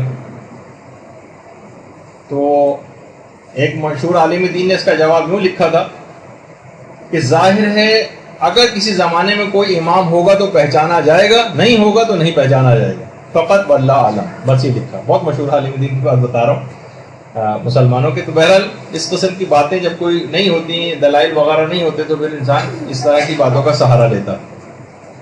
اچھا, اب یہاں تک کہ جب یہ سورہ معارج کی آیات نازل ہو گئی اور یہاں پہ کافر کا لفظ بھی آ گیا, اس کا معنی یہ ہوئے کہ اگر کسی نے اعلان, یعنی کوئی عام حکم نہیں تھا, یہ اتنا خطرناک حکم تھا کہ فوراً, یعنی اس کا نتیجہ اتنا خطرناک تھا کہ فوراً عذاب آیا, اور کافر کے لفظ سے یہ اشارہ بھی کر دیا گیا کہ جو اس حکم کو نہیں مانے گا اس کا انجام کافروں والا ہی ہوگا. پیغمبر اسلام نے کہا سب لوگوں سے مخاطب کر کے اس واقعے کے بعد تم سب لوگوں نے دیکھ لیا اور سن لیا ہے؟ سب نے اقرار کیا ہاں پیغمبر ہم نے سن لیا اور دیکھ لیا. تو اب اس کے بعد خیر یہ واقعہ اختتام پذیر ہوا اور یہ دن ایام ولایت کے نام سے لوگوں کے ذہنوں میں بیٹھ گئے. سب نے آ کر پیغمبر اسلام سے خدا حافظی کی اور اپنے اپنے ملکوں اور شہروں اور علاقوں کا رخ کیا, اور پیغمبر اسلام نے بھی اس کے بعد پھر مدینے کا رخ کیا. اچھا, اب یہ جو 3 دن کی تاخیر ہو گئی تھی, اس زمانے میں بھی کیلکولیٹڈ ڈیز ہوتے تھے, اگرچہ لوگ اونٹوں اور اس کے اوپر قافلوں میں سفر کرتے تھے, لیکن لوگ اپنے حاجیوں کا مختلف علاقوں میں شہر سے باہر نکل کر استقبال کے لیے آ جاتے تھے کہ وہ لوگ اب پہنچنے والے ہوں. 1 دن گزر گیا, 2 دن گزر گئے, 3 دن گزر گئے. آپ سوچیں کہ کسی ہمارے حاجی کی فلائٹ وہاں سے چل پڑی ہو اور یہاں پر پہنچ نہ رہی ہو اور 3 دن تک کوئی اطلاع نہیں آئے, کوئی اس زمانے میں تو اس طرح کے کمیونیکیشن کے ذرائع نہیں تھے. لوگوں نفسیاتی طور پر اتنے زیادہ لوگ جو ہے وہ ہو چکے تھے, ایک لحاظ سے پریشان بھی تھے کہ جب کوئی سوچے کہ 3 دن بعد کوئی فلائٹ پہنچے تو سب سے پہلے لوگ سے یہ سوال کریں گے نا بھائی کیا ہوا تھا ان 3 دنوں میں, اتنے تاخیر کا سبب کیا ہوا. لوگوں نے پوری تفصیل کے ساتھ وہ واقعہ سنایا کہ تاخیر کا سبب یہ ہوا. پورا پھر واقعہ غدیر کو لوگوں نے تفصیل کے ساتھ بیان کر دیا, اور اس طرح سے تمام علاقوں, تمام قبیلوں, تمام ملکوں اور تمام شہروں میں یہ اعلان غدیر ہر جگہ پہنچ گیا. البتہ یہ واقعہ اتنا سادہ سا نہیں رہا اور اتنا سادہ نہیں تھا کہ منافقین اور شیاطین اس کو آرام کے ساتھ ہضم کر لیتے. غدیر کے دن تمام شیاطین اور منافقین میں ایک صف ماتم بچھ گیا. منافقین کے اوپر غموں کے پہاڑ ٹوٹ پڑے اور سب کی امیدوں کے اوپر پانی پھر گیا. اور ابلیس، شیاطین اور منافقین جو تھے وہ سمجھ گئے کہ اگر اس رسول کے اس حکم پر عمل ہو گیا تو مسلمانوں کو گمراہ کرنے کا سارا رستہ ہی بند ہو جائے گا. وہ سب یہ اعلان یہ سن کر سخت غمزدہ ہو گئے اور بلند آواز سے تمام شیاطین جو ہیں فریادیں کرنے لگے. اور یہ اعلان سن کر اس اعلان کو سن کر ابلیس نے ایک زوردار چیخ ماری. ابلیس زوردار چیخ. ابلیس کی چیخیں میدان غدیر کے اندر کئی چیخوں کا تذکرہ ہوا روایات کے اندر. ہمارے پانچویں امام محمد باقر علیہ الصلوۃ والسلام فرماتے ہیں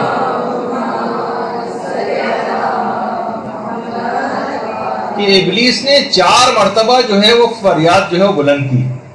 پہلی فریاد تو اس وقت بلند اس نے کی کہ جب خدا کی طرف سے اس پر لعنت کی گئی. دوسری دفعہ اس وقت اس نے چیخ ماری کہ جب آسمان سے زمین پر اس کو بھیجا گیا. تیسری چیخ اس کی اس وقت ہے روایات کے اندر کہ جب پیغمبر اسلام کو مبعوث بہ رسالت کیا گیا.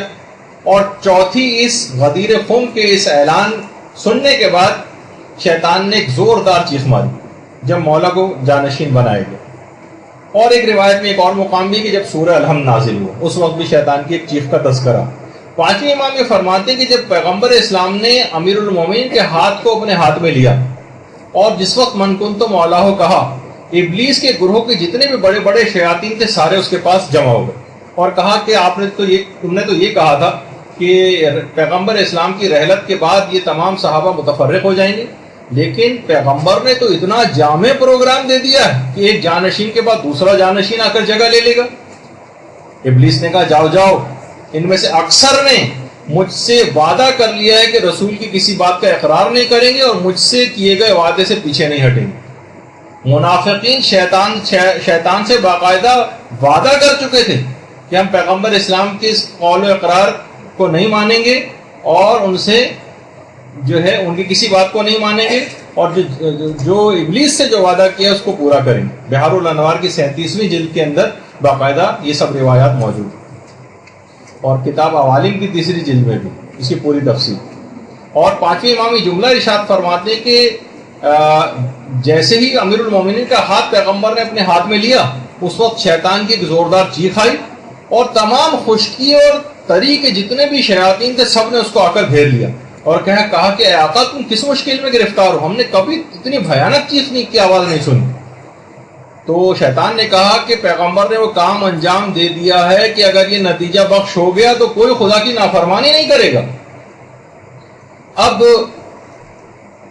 شیاطین نے کہا کہ اے ہمارے آقا تم نے تو بڑے بڑے افراد کو گمراہ کر دیا، تمہارے لیے گمراہ کرنا کون سا مشکل بات. اچھا اس وقت شیاطین منافقین کی باتوں کی طرف متوجہ ہوئے جو اسی میدان غدیر میں اعلان ولایت کے بعد جو لوگوں کی منافقین کی زبانوں پر جو باتیں آئیں گی وہ شیطان وہ جا کر سننے لگے. منافقین آپس میں کہہ رہے تھے کہ یہ جو کچھ بھی رسول کہہ رہے ہیں نا یہ اپنی خواہش نفس سے بات کر رہے ہیں، یہ خدا کا حکم نہیں. اور ایک مشہور منافق نے تو یہاں تک بات کہی کہ تم دیکھ رہے ہو اس رسول کو کہ اس کی آنکھیں دائیں بائیں کیسے حرکت کر رہی ہیں. اور باقاعدہ اس موقع پر غدیر کے دن منافقین نے توہین رسالت پیغمبر کی شان میں بہت غلط جملے کہے اور ان کی ان باتوں سننے کے بعد ابلیس نے اس کے بعد ایک خوشی کا ایک نعرہ بلند کیا. کہا کہ آدم نے تو اپنے عہد کو توڑا تھا، یعنی ترک اولا آدم سے ہوا تھا مگر خدا کے منکر نہیں ہوئے تھے، لیکن انہوں نے تو اپنے عہد و پیمان کو بھی توڑ دیا اور پیغمبر ہی کے منکر ہو گئے.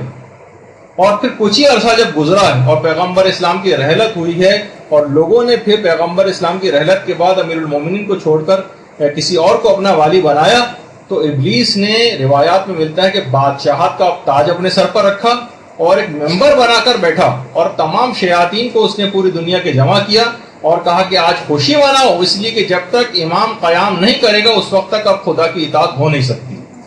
یہ باقاعدہ روایت کے جملے روضہ کافی کی حدیث نمبر 542 ہے جو میں نے ابھی آپ کے سامنے آپ کی خدمت میں پیش کی. اب علماء فرماتے ہیں کہ 2 طرح کے احتمال ہیں جو شیطان نے بات کہی تھی کہ جب تک امام قیام نہ کرے گا، اس سے مراد یا تو امام برحق ہے جب تک وہ قیام نہ کرے، یا یہ کہ اس سے مراد امام زمانہ علیہ الصلوۃ والسلام کا قیام ہے کہ جب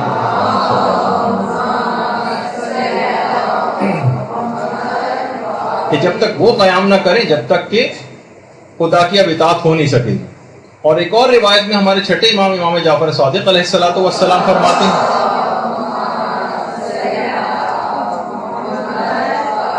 جس میں ہمارے لیے بھی خطرے کی گھنٹی.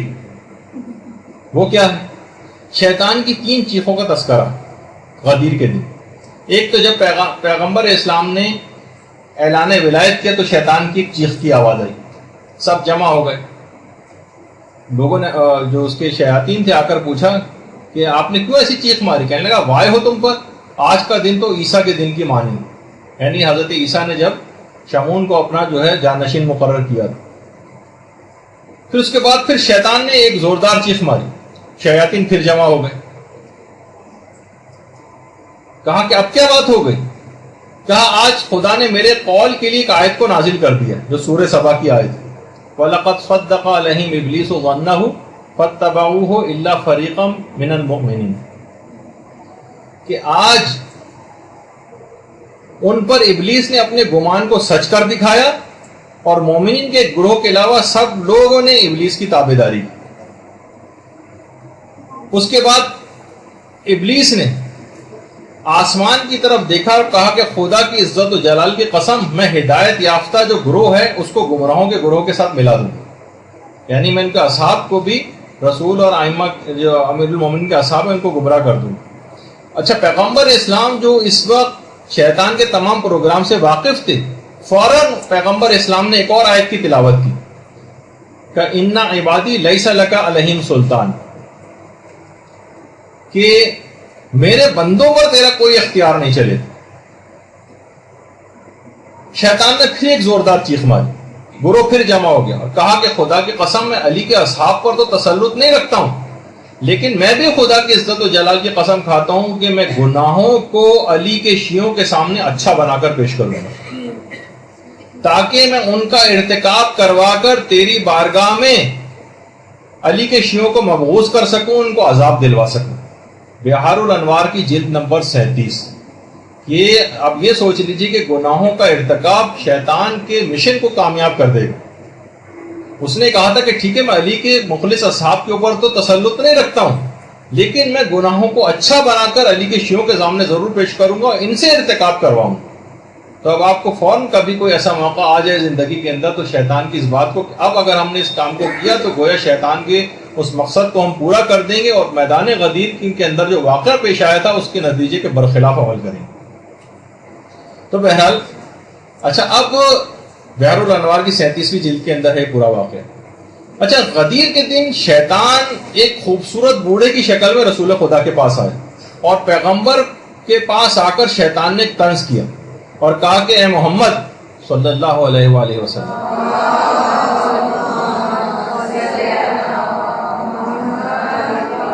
کتنے کم افراد ہیں جو آپ کی گفتگو کے مطابق واقعی طور پر آپ کی بیعت کرنے والے ہیں, کتنے کم. اچھا, پھر پیغمبر اسلام نے حلال و حرام سے متعلق بھی خطبہ غدیر کے اندر بہت کچھ گفتگو فرمائی ہے اور احساس دلایا ہے کہ اس میں کوئی رد و بدل نہ کریں اور خدا اور اس کی حجتوں نے جو کچھ بیان کر دیا بس حکم خدا کو وہیں تک رکھیں, اس کے مطابق عمل کریں. اور پیغمبر اسلام نے غدیر سے ریلیٹڈ جتنے بھی یہ گفتگو ہوئی ہیں اس میں امر بالمعروف اور نہی عن المنکر پہ خاص طور پر زور دیا ہے اور پیغمبر نے جملہ ارشاد فرمایا کہ میں اس بات کو تکرار کے ساتھ کہتا ہوں, بار بار کہتا ہوں, تکرار کے ساتھ کہتا ہوں کہ امر بالمعروف اور نہی عن المنکر کو ترک نہ کریں. دیکھیے بہت اہم ترین خطبہ غدیر کے اندر صرف یہ کہ قصیدہ خوانی والا صرف پہلو نہیں بلکہ اس کے اندر ذمہ داریاں بھی بتائی گئی.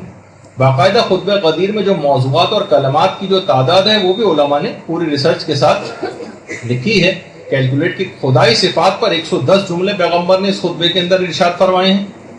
اس کے علاوہ ولایت امیر المومنین علیہ السلام پر 50 جملے ارشاد فرمائے ہیں اور امام ولایت ائمہ علیہ السلام پر 10 جملے ارشاد فرمائے ہیں. اس کے علاوہ امام زمانہ کی حکومت کے متعلق 20 جملے ارشاد فرمائے ہیں. حلال و حرام کے متعلق بھی 20 جملے ارشاد فرمائے ہیں. کلمہ ائمہ یعنی ائمہ کا جو کلمہ ہے یہ تقریباً 10 جملے اس متعلق ارشاد فرمائے ہیں. مہدی جو امام زمانہ کا لقب ہے 4 جملے اس متعلق ارشاد فرمائے ہیں. اس کے علاوہ فضائل امیر المومنین پر 20 جملے ہیں. اسی طرح سے 50 سے زائد آیات قرآنی جو شاہد اور تفسیر کے طور پر اور تشریح کے طور پر پیغمبر اسلام نے جو اس خطبے کے اندر وہ 50 سے زائد ایسی آیتیں جو پیش کی ہیں. اور خود غدیر خم کے اس پس منظر میں واقع غدیر کے تقریباً 10 آیات قرآنی تو 10 سے زائد آیات قرآنی تو نازل ہوئی. ایک آدھ آیت صرف لوگ واقف ہیں، لیکن 10 سے زائد آیتیں کم سے کم غدیر خم کے پس منظر میں نازل ہوئی. اچھا، اب ایک سوال یہ ہے، تھوڑی سی بات اس متعلق بھی ہو جائے، بس تھوڑی سی دیر رہ گئی ہے، اور ظاہر ہے کہ آپ اتنے ایسے پروگرام دیکھ لیتی ہیں جو 2 گھنٹے کے ہوتے ہیں، تو اگر ہمارے آقا و مولا کے لیے کہ 2 گھنٹے کا اس طرح کا پروگرام مستقل آپ کو اٹینڈ کرنا پڑ جائے تو میرا خیال ہے اتنا پریشان نہیں ہونا ہے.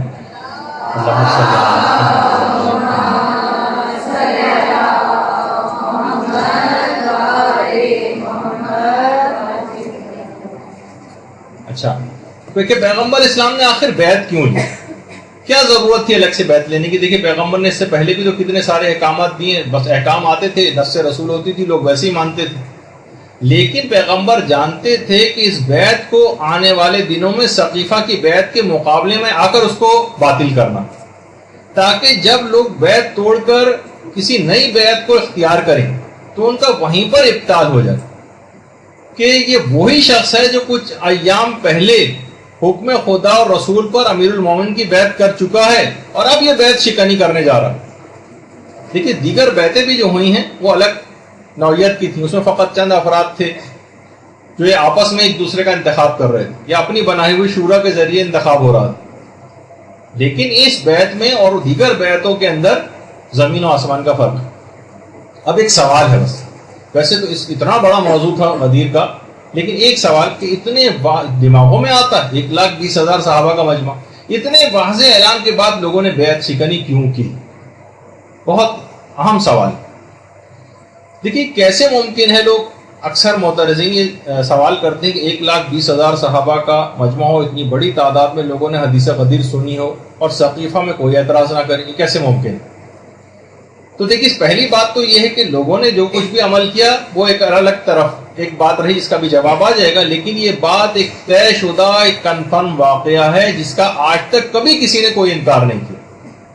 تمام تفاسیر میں، تمام علم کلام کی کتابوں میں، تمام ادبیات میں، تمام تاریخ میں، احادیث کے تمام شیعہ و سنی ذخیروں میں اس واقعے کی تفصیلات سے یہ تمام کتابیں بھری پڑی.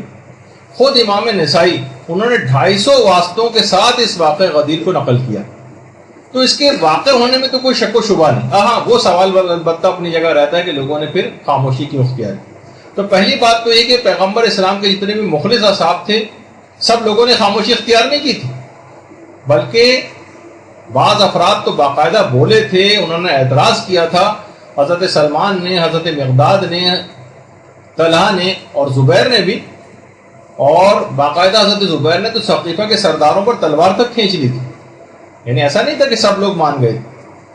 اچھا بعض افراد جو نہیں مانے تھے، کچھ ایسی ان کے خیال میں کچھ مصلحتیں تھیں یا وہ خون خرابے سے گریز کرنا چاہتے تھے. کچھ لوگ اس وجہ سے بعد میں اس چکر میں نہیں پڑے اور اپنے آپ کو ایک لحاظ سے غیر جانبدار انہوں نے کر لیا. بعض افراد جو تھے وہ بعض دھمکیوں کی وجہ سے خوف زدہ تھے، اس وجہ سے خاموش ہو گئے. ہر آدمی دھمکی کو جو ہے وہ برداشت نہیں کر سکتا. کچھ افراد کو کچھ فائدے مستقبل میں ملنے والے تھے اور امیر المومنین کی شخصیت اور کردار سے واقف تھے کہ یہ تو کوئی سا بھی فائدہ ہمیں ملے گا نہیں، ان کی عدالت سے ہم واقف ہیں، ہمیں تو کچھ ملنے ملانے والا ہے نہیں ان کے بعد. تو جہاں کہیں ان کو زیادہ بہتر صورتحال نظر آ رہی تھی اس کی طرف جا رہے تھے. علماء فرماتے بعض اتنے سادہ لوح تھے کہ ان کو سمجھ میں نہیں آ رہا تھا کہ ہم کیا کریں. گاؤں دیہات والے اس زمانے میں عرب ہوتے تھے انتہائی سادہ لوگ.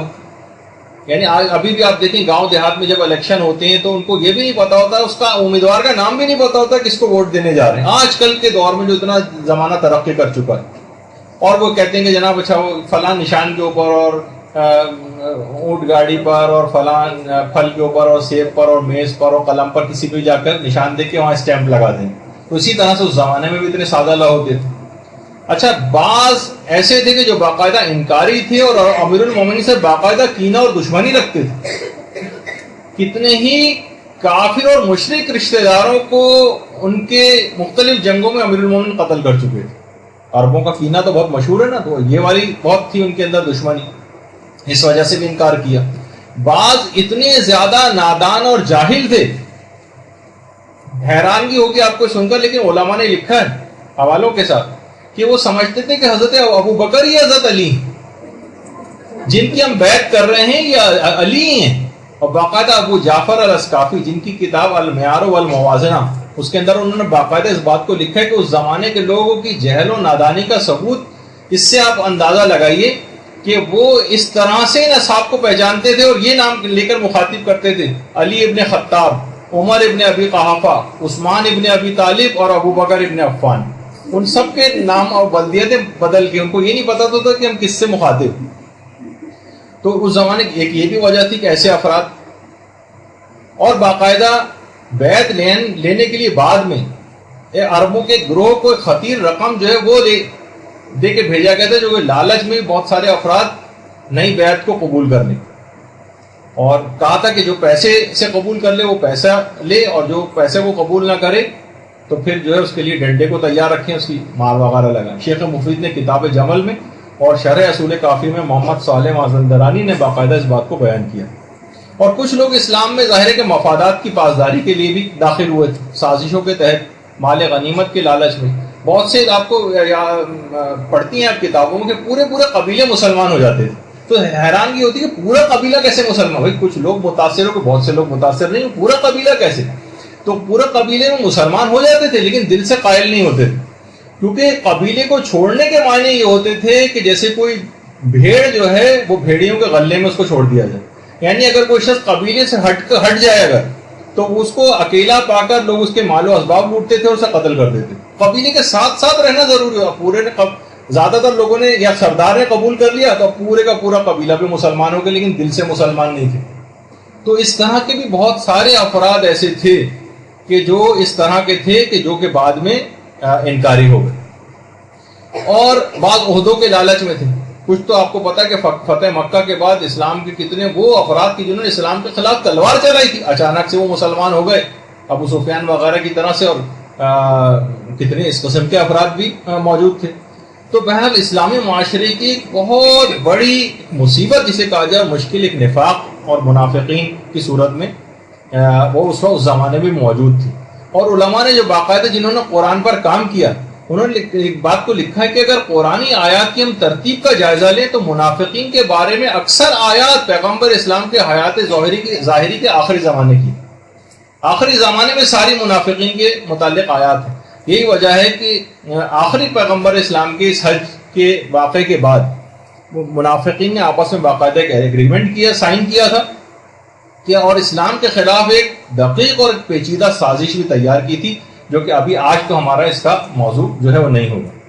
اچھا, اب یہ جو ہوا تھا یہ تمام چیزیں انکار ولایت جن افراد نے کی تھی ان کے بھیانک نتائج بھی سامنے آنے لگے. کہ جب باقاعدہ امیر المومنین نے اصحاب کی جماعت سے کہا تھا کس کس نے یہ حدیث سنی ہے وہ کھڑا ہو جائے, تو کچھ گروہ کھڑا ہو گیا تھا جس نے گواہی دی تھی اور بعض نے گواہی نہیں دی تھی, اور اس کے نتیجے میں لا علاج بیماریوں کے اندر جو ہے وہ لوگ مبتلا ہو گئے. ایک دفعہ کسی عالم سے کسی نے پوچھا نا, کچھ لوگوں نے اس کو فیس بک وغیرہ پہ ساتویں امام کے نام سے منسوخ کر کے بھی ڈالا ہوا ہے, لیکن وہ پتہ نہیں کہ ساتویں امام نے کہا بھی تھا یا نہیں, کہ پیغمبر اسلام نے کیوں کہا تھا کہ کلنا محمد, سب ائمہ کے لیے 14 کے 14 کے لیے یہ بات کیوں نہیں کہہ دی تھی کہ سب کے سب علی. تو ان عالم نے یہ بات کہی کہ لوگوں سے غدیر کا ایک علی تو برداشت نہیں ہو, تو 14 علی کس طرح سے برداشت ہو جاتی. تو بہرحال لوگوں نے اس طرح سے بعد میں باقاعدہ انکار کیا کہ انس ابن مالک جو ایک صحابی تھے, باقاعدہ وہ خود اپنا منہ کو چھپا کے پھرتے تھے, ایسے بیماری چہرے کے اوپر ہو گئی تھی کہ ہر وقت چہرے کے اوپر کپڑا ڈال کے رکھتے تھے.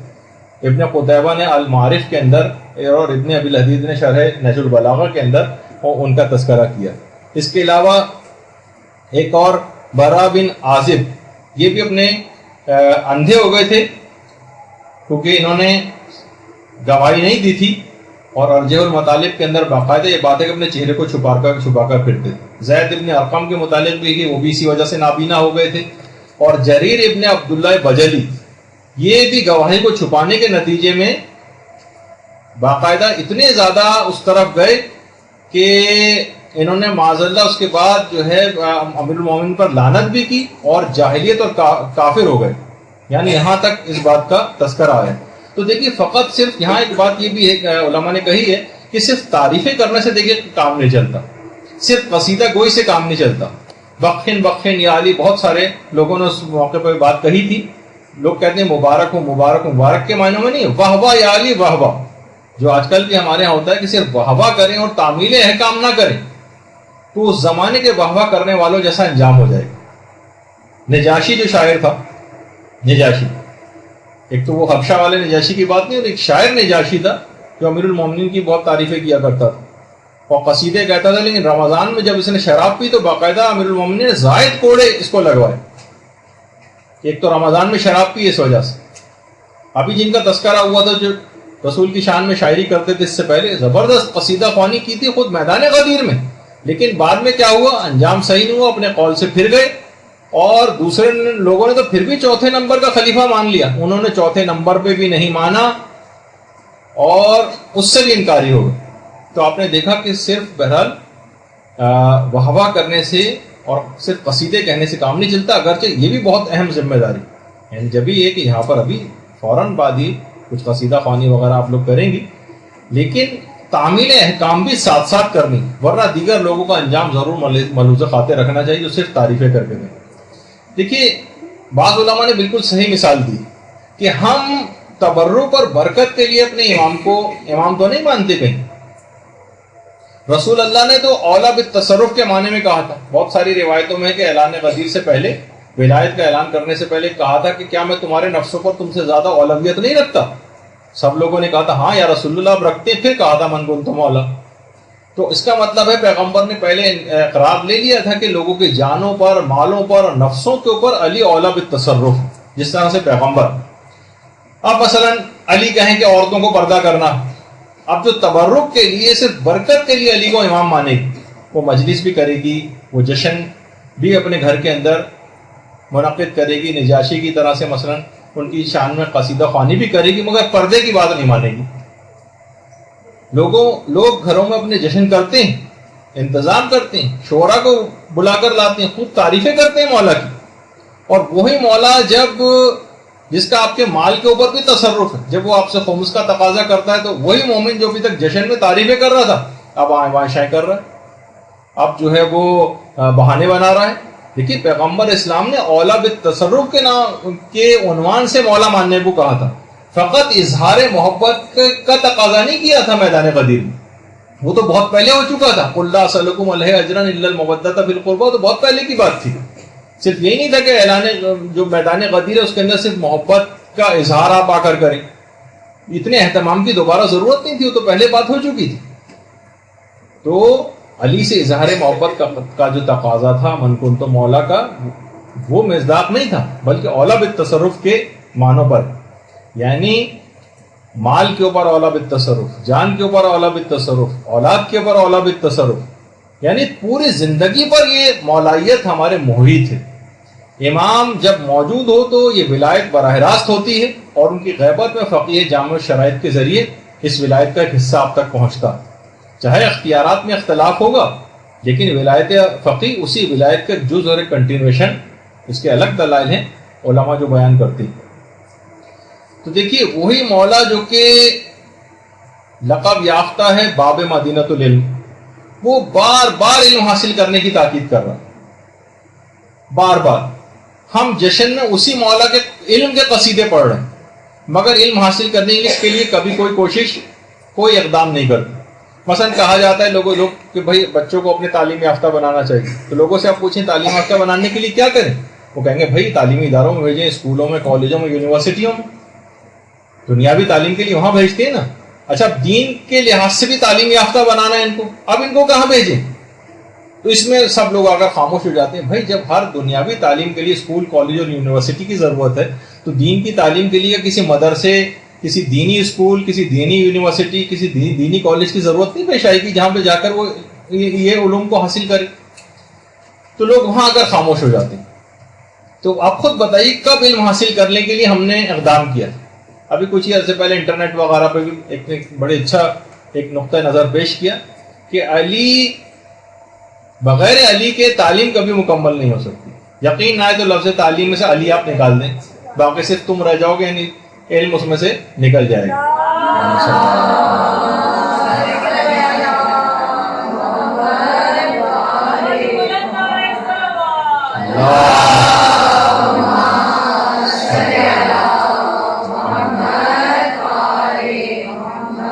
تو دینی تعلیم کے لیے مدارس میں بھیجنا پڑے گا, تب یہ لوگ جا کر دین کا علم کچھ ان کے پاس آئے گا, جس کا ٹرینڈ ہمارے یہاں بالکل نہیں ہے.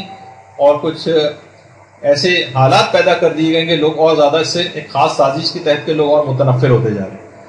تو اب جو صرف تبرک کے لیے مولا کو مولا مانے گا, اولا بالتصرف کے معنوں میں نہیں مانے گا, تو کیا نتیجہ ہوگا کہ وہی مولا جب کوڑا لے کر بے چھلکے کی مچھلی بازاروں میں بیچنے والوں کو مارتا تھا کہ اے مسخ شداؤں کی یادگاروں کو تم کیوں بیچ رہے ہو, جو اس قسم جو داڑھی منڈوانے کی پاداشیں مسخ کر دی گئی ان کی نشانیوں کو کیوں بیچ رہے ہو, تو ہم کہیں گے کہ مولا آپ لاکھ ہمیں کوڑے مارے, ہم خود بھی داڑھی مونڈیں گے اور ڈھونڈ ڈھونڈ کر داڑھی منڈے شعراء کو قصیدہ خوانی کے لیے بلائیں گے ضرور غدیر کے دن, اور انہی سے ہم پڑھوائیں گے. تو ہر بار امر و نہیں جب بھی انسان کبھی کرتا ہے تو اسے اپنی صفائیاں ضرور پیش کرنا پڑتی ہیں. دیکھیے میں خود بھی یہ صفائیوں پیش کروں, خود قصیدے سننے کا بہت شوقین ہوں, لیکن جب کوئی پیغام دینا ہوتا تو کچھ تو کرنے کے صرف ایک مقام کی حد تک رہ گئے. تو وہ آپ نے دیکھا کہ اس سے پہلے بہت سارے شاعر حضرات ان کو بھی کوڑے بھی لگ چکے ہیں. کتنے شاعر جنہوں نے قصیدہ خوانی خود میدان غدیر میں کیے, بعد میں کیسے عمل اس کے مطابق نہیں کیا تو نتیجہ کیا نکلا. تو مولا کو اپنی زندگی کے ہر شعبے میں اولا بالتصرف ماننا, آپ کے احکام کی امیر المومن کے معرفت حاصل کرنی, اور ہر حکم کو بلا استثناء اور ایکسیپشن کے ساتھ ماننا. فقط قصیدہ خوانی سے اس وقت تک کام نہیں چلے گا جب تک عمل ساتھ میں نہیں ہوگا. اور جب یہی وجہ ہے کہ حضرت علامہ اقبال کا جو شعر ہے نا کہ زائران کعبہ سے اقبال یہ پوچھے کوئی کیا حرم کا تحفہ زمزم کے سوا کچھ بھی نہیں. یعنی جس وقت انسان وہاں جاتا ہے وہاں سے صرف حاجی حضرات صرف زمزم, وہ بھی اپنی جگہ فضیلت کا حامل اور تحفہ ہے واقع, لیکن امام کے ساتھ وہ جو ولایت کا اعلان جو ہوا تھا وہاں اس سرزمین کے اوپر, جب حج کر کے تم واپس آ رہے ہو تو اس کی کوئی خوشبو, اس کی کوئی تجدید عہد وہ بھی تمہارے ساتھ واپس جانا چاہیے. صرف یہ نہیں کہ صرف زمزم لے کر وہاں سے واپس آ گئے. تو اب بہت ساری باتیں اس کے اندر ایسی ہیں کہ دیکھیے آپ ایک بس جلدی اس بات کو اور مکمل کر دیا جائے کہ اس دن کرنا کیا ہے.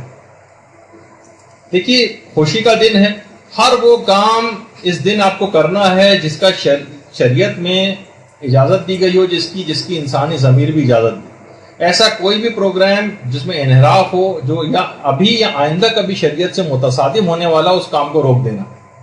کچھ ہی سال پہلے اسی شہر کراچی میں 3 شعبان ایک شیعہ مومن کے علاقے سے ملحقہ ایک جگہ پر باقاعدہ 3 شعبان کو جشن کے موقع پر بعض حضرات نے ایک سازش کے تحت ایک رقاصہ و گلوکارہ کو اس پروگرام کے اندر جو بلایا گیا, اور آج کل خاص طور پہ قوال کو ہر جگہ انٹری کروائی جاتی ہے ان کی. تو بہرحال اب دیکھیے لیکن کیا کیا کہ اس علاقے کے لوگوں نے ایک براہ راست امر بالمعروف اور نہی عن المنکر کیا, اس بات کو پریشر دے کے رکوا دیا پہلے مرحلے میں. ایک آدھ دفعہ بھی ایسے پروگرام ہو جائے تو بعد میں باطل اتنا مضبوط ہو جاتا ہے وہ کھڑا نہیں جا سکتا اس کو. تو بہرحال اب خاص طور پر یہاں کہوں کہ یہاں بزرگوں کی ذمہ داری زیادہ ہے. بزرگ سارے اس معاملے میں پیچھے ہو جاتے ہیں, جوانوں کو آگے کر دیتے, جوانوں کا خون ذرا گرم ہوتا ہے, تیز ہوتا ہے, فتنے فساد کی نوبت آتی ہے. بوڑھے داڑھی والے بزرگ حضرات اگر کسی جگہ جا کر معاملے کو رکوائیں گے تو وہاں پر کسی جو مخالف پارٹی میں نوجوان ہوں گے وہ بھی ان پر اس طرح سے ہاتھ نہیں اٹھا سکتے, اور کوئی ایسے جھگڑے و فساد کی نوبت نہیں ہو سکتی. بات چیت کے ذریعے بزرگوں کو آگے بڑھنا چاہیے. تو بہرحال اب دیکھیے جس خطبہ غدیر سے ملحقہ رسول نے امر و نہی کی اتنی تاکید کی, یہ کیسے ممکن ہے کہ اسی دن ان کے اس حکم کو فراموش کر دیا جائے. تو دیکھیے نہ تو ان جو بھی تقریبات اس سلسلے میں ہوں 18 ذی الحجہ کے ذیل میں یا کسی بھی جشن کے پروگرام میں, نہ اس میں کوئی حرام ہو نہ کوئی مکروہ ہو, اور ایسا بھی کوئی مباح نہ ہو جو کل کسی فتنے اور فساد کا سبب بن جائے یا کسی حرام کام کا پیش خیمہ بن جائے. اس کو بھی احساس کرنا. اچھا اب کریں کیا؟ سب سے پہلی تو چیز یہ ہے جو ہمارے چھٹے امام فرماتے تھے کہ پروردگار عالم کا آج کے دن شکر ادا کریں. اور خدا کی حمد و ثنا اس دن کریں. دوسری ذمہ داری، اب جلدی جلدی ان ذمہ داری کو بھی لکھ لیں. ہمارے 8ویں امام فرماتے ہیں کہ اس دن سب سے مسکرا کر ملیں، یہ مسکرانے کا دن. جو بھی ایک دوسرے سے مسکرا کر اس دن ملے گا خدا کی نظر کرم اس پر ہوگی اور 1000 حاجتیں اس مسکراہٹ کی وجہ سے اس کی پوری کی جائیں گی. اور خدا موتیوں کا ایک محل، سفید موتیوں کا ایک محل جنت میں اس کو عطا کرے گا صرف مسکرا کر ملنے سے.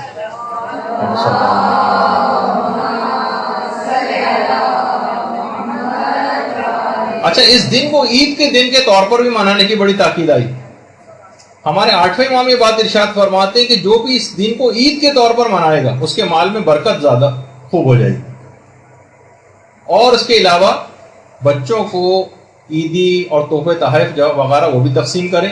ہمارے 8ویں امام کی سیرت تھی کہ وہ تحائف بہت تقسیم کرتے تھے آج کے روز. اور غدیر کے دن جمع ہو کر جشن منائیں. اس کا جیسے کہ ہم لوگ بھی اس موقع پر یہاں جمع ہیں، خود امیر المومنین نے جو بات اس سلسلے میں ارشاد فرمائی ہے کہ اس دن ایک دوسرے کے پاس جمع ہو تاکہ خدا تم سب کے امور کو آسان فرما دے، یعنی تمہارے سارے بگڑے کام بن جائیں گے اگر تم ایک دن جمع ہو کر اس جشن کو مناؤ. اور اس کے بعد اگلی جو ذمہ داری ہے وہ یہ ہے کہ مومنین اس دن ایک دوسرے سے عید کی طرح سے ملاقات کے لیے جائیں، جیسے عید وغیرہ میں آپ لوگ جاتے ہیں. ہمارے 8ویں امام یہ جملہ بھی ارشاد فرماتے ہیں کہ ایک دوسرے سے بلکہ وہ ملنے کی بہت تاکید کرتے تھے اور فرماتے تھے کہ قبر میں اس کے 70 نور داخل کیے جائیں گے. جو بھی اس دن ایک دوسرے سے ملنے کے لیے جائے گا اس کی قبر بہت زیادہ وسیع ہو جائے گی ایک دوسرے سے ملنے کی وجہ سے، اور روزانہ 70,000 ملائکہ اس کی قبر کے لیے زیارت کے لیے آئیں گے اور اس کو مسلسل جنت کی بشارتیں دیں گے.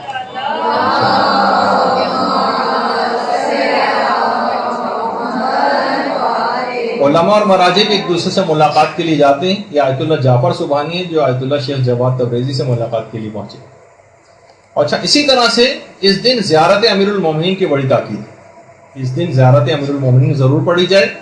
جو ان کی قبر مبارک پہ براہ راست جا سکے وہ وہاں جا کر اس زیارت کو انجام دے، اور جو وہاں نہیں پہنچ سکتا وہ اپنے وطن میں بھی رہ کر اس زیارت کو پڑھ سکتا ہے. اور خاص طور پر زیارت امین اللہ کی بھی خاص طور پر بڑی تاکید آئی. اور روایت میں کہ 60 سال کے گناہ اس کے معاف ہو جاتے ہیں. اور ہمارے 8ویں امام نے تو اتنا زیادہ اس کا ثواب بتایا اس دن کا کہ اس دن یعنی جتنے شب قدر میں اور جتنے پورے رمضان میں اور جتنے شب عید میں لوگ آتش جہنم سے آزاد کیے جاتے ہیں اس سے دگنے عید غدیر کے دن لوگ آتش جہنم سے آزاد کیے جاتے ہیں.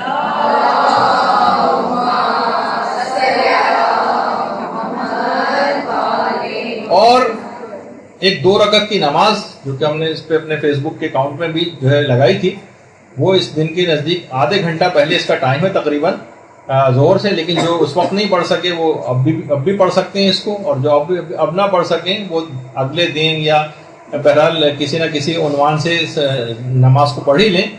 کہ اگر اس طریقے سے جو اس کے اندر لکھا ہوا ہے کہ 2 رکعت کی نماز اگر کوئی پڑھ لے گا تو 6 امام جملہ ارشاد فرماتے ہیں کہ اسے 1 لاکھ حج اور 1 لاکھ عمرے کا ثواب دیا جائے گا. 1 لاکھ حج اور 1 لاکھ عمرہ. اب اتنا وقت نہیں اس کے اندر، آپ فیس بک پہ جا کے اس کا طریقہ دیکھ سکتی ہیں، وقت بہت ختم ہوتا جا رہا ہے. اور اسی طریقے سے آج کے دن کے روزے کا بڑا ثواب ہے. اور بہت سی روایت میں 60 مہینوں کے روزے یا 60 سال کے روزوں سے افضل قرار دیا گیا ہے. بہت سی روایت میں 100 مقبول حج اور 100 مقبول عمروں کا ثواب. اور ایک روایت جو ابھی آپ کے سامنے 6 امام کی، اس میں عید غدیر کا روزہ دنیا کی عمر کی مقدار کے روزے کے برابر، یعنی اگر انسان دنیا کی عمر کے برابر زندہ رہے اور تمام دن روزہ رکھے تو غدیر کے دن روزہ رکھنے کا ثواب اس شخص کو اتنا ہی دیا جائے گا. تو بہرحال روزے کے حوالے سے ہے. اچھا، پھر اس دن خوشبو لگانے کی بڑی تاکید آئی ہے. اس دن جو ہے آپ لوگوں کو افطاری کروائیں، اور ابھی کچھ آپ کو تبرک بھی ملے گا انشاءاللہ اس کے بعد. تو جو مستحب روزے سے ہیں خواتین، آپ چاہیں تو ایک دوسرے کو افطاری اس طرح سے بھی کروا سکتی ہیں، وہ تبرک کھلوا کر وہ ثواب مل جائے گا. اور اہل بیت کے دشمنوں پہ آج کے دن لعنت کریں. اور ایک اور چیز جو آپ کے انٹرسٹ کی کافی ہوگی، نیا لباس پہنے، اور اگر نیا لباس ممکن نہ ہو تو صاف ستھرا لباس. آیت اللہ شیخ جواد تبریزی تو تاکیدی مستحب سمجھتے تھے نیا لباس بنانے کو آج کے روز. اور ایک دوسرے کو مومنین مبارکباد دیں، اور یہ کہہ کر مبارکباد دیں. کچھ تو مفاتی کے اندر بھی طریقے ہیں، لیکن الحمدللہ الذی جعلنا من المتمسکین بولایت امیر المومنین والائمۃ علیہم السلام، یہ کہہ کر ایک دوسرے کو مبارکباد دیں. اور آج کے دن صدقہ دینے کی بھی بڑی تاکید آئی. 1 درہم یا 1 روپیہ صدقہ دینا آج 2 لاکھ درہم یا 2 لاکھ روپے دینے کے برابر، اتنا زیادہ ثواب. آج کے دن کثرت کے ساتھ درود پڑھنے کی بڑی تاکید آئی ہے.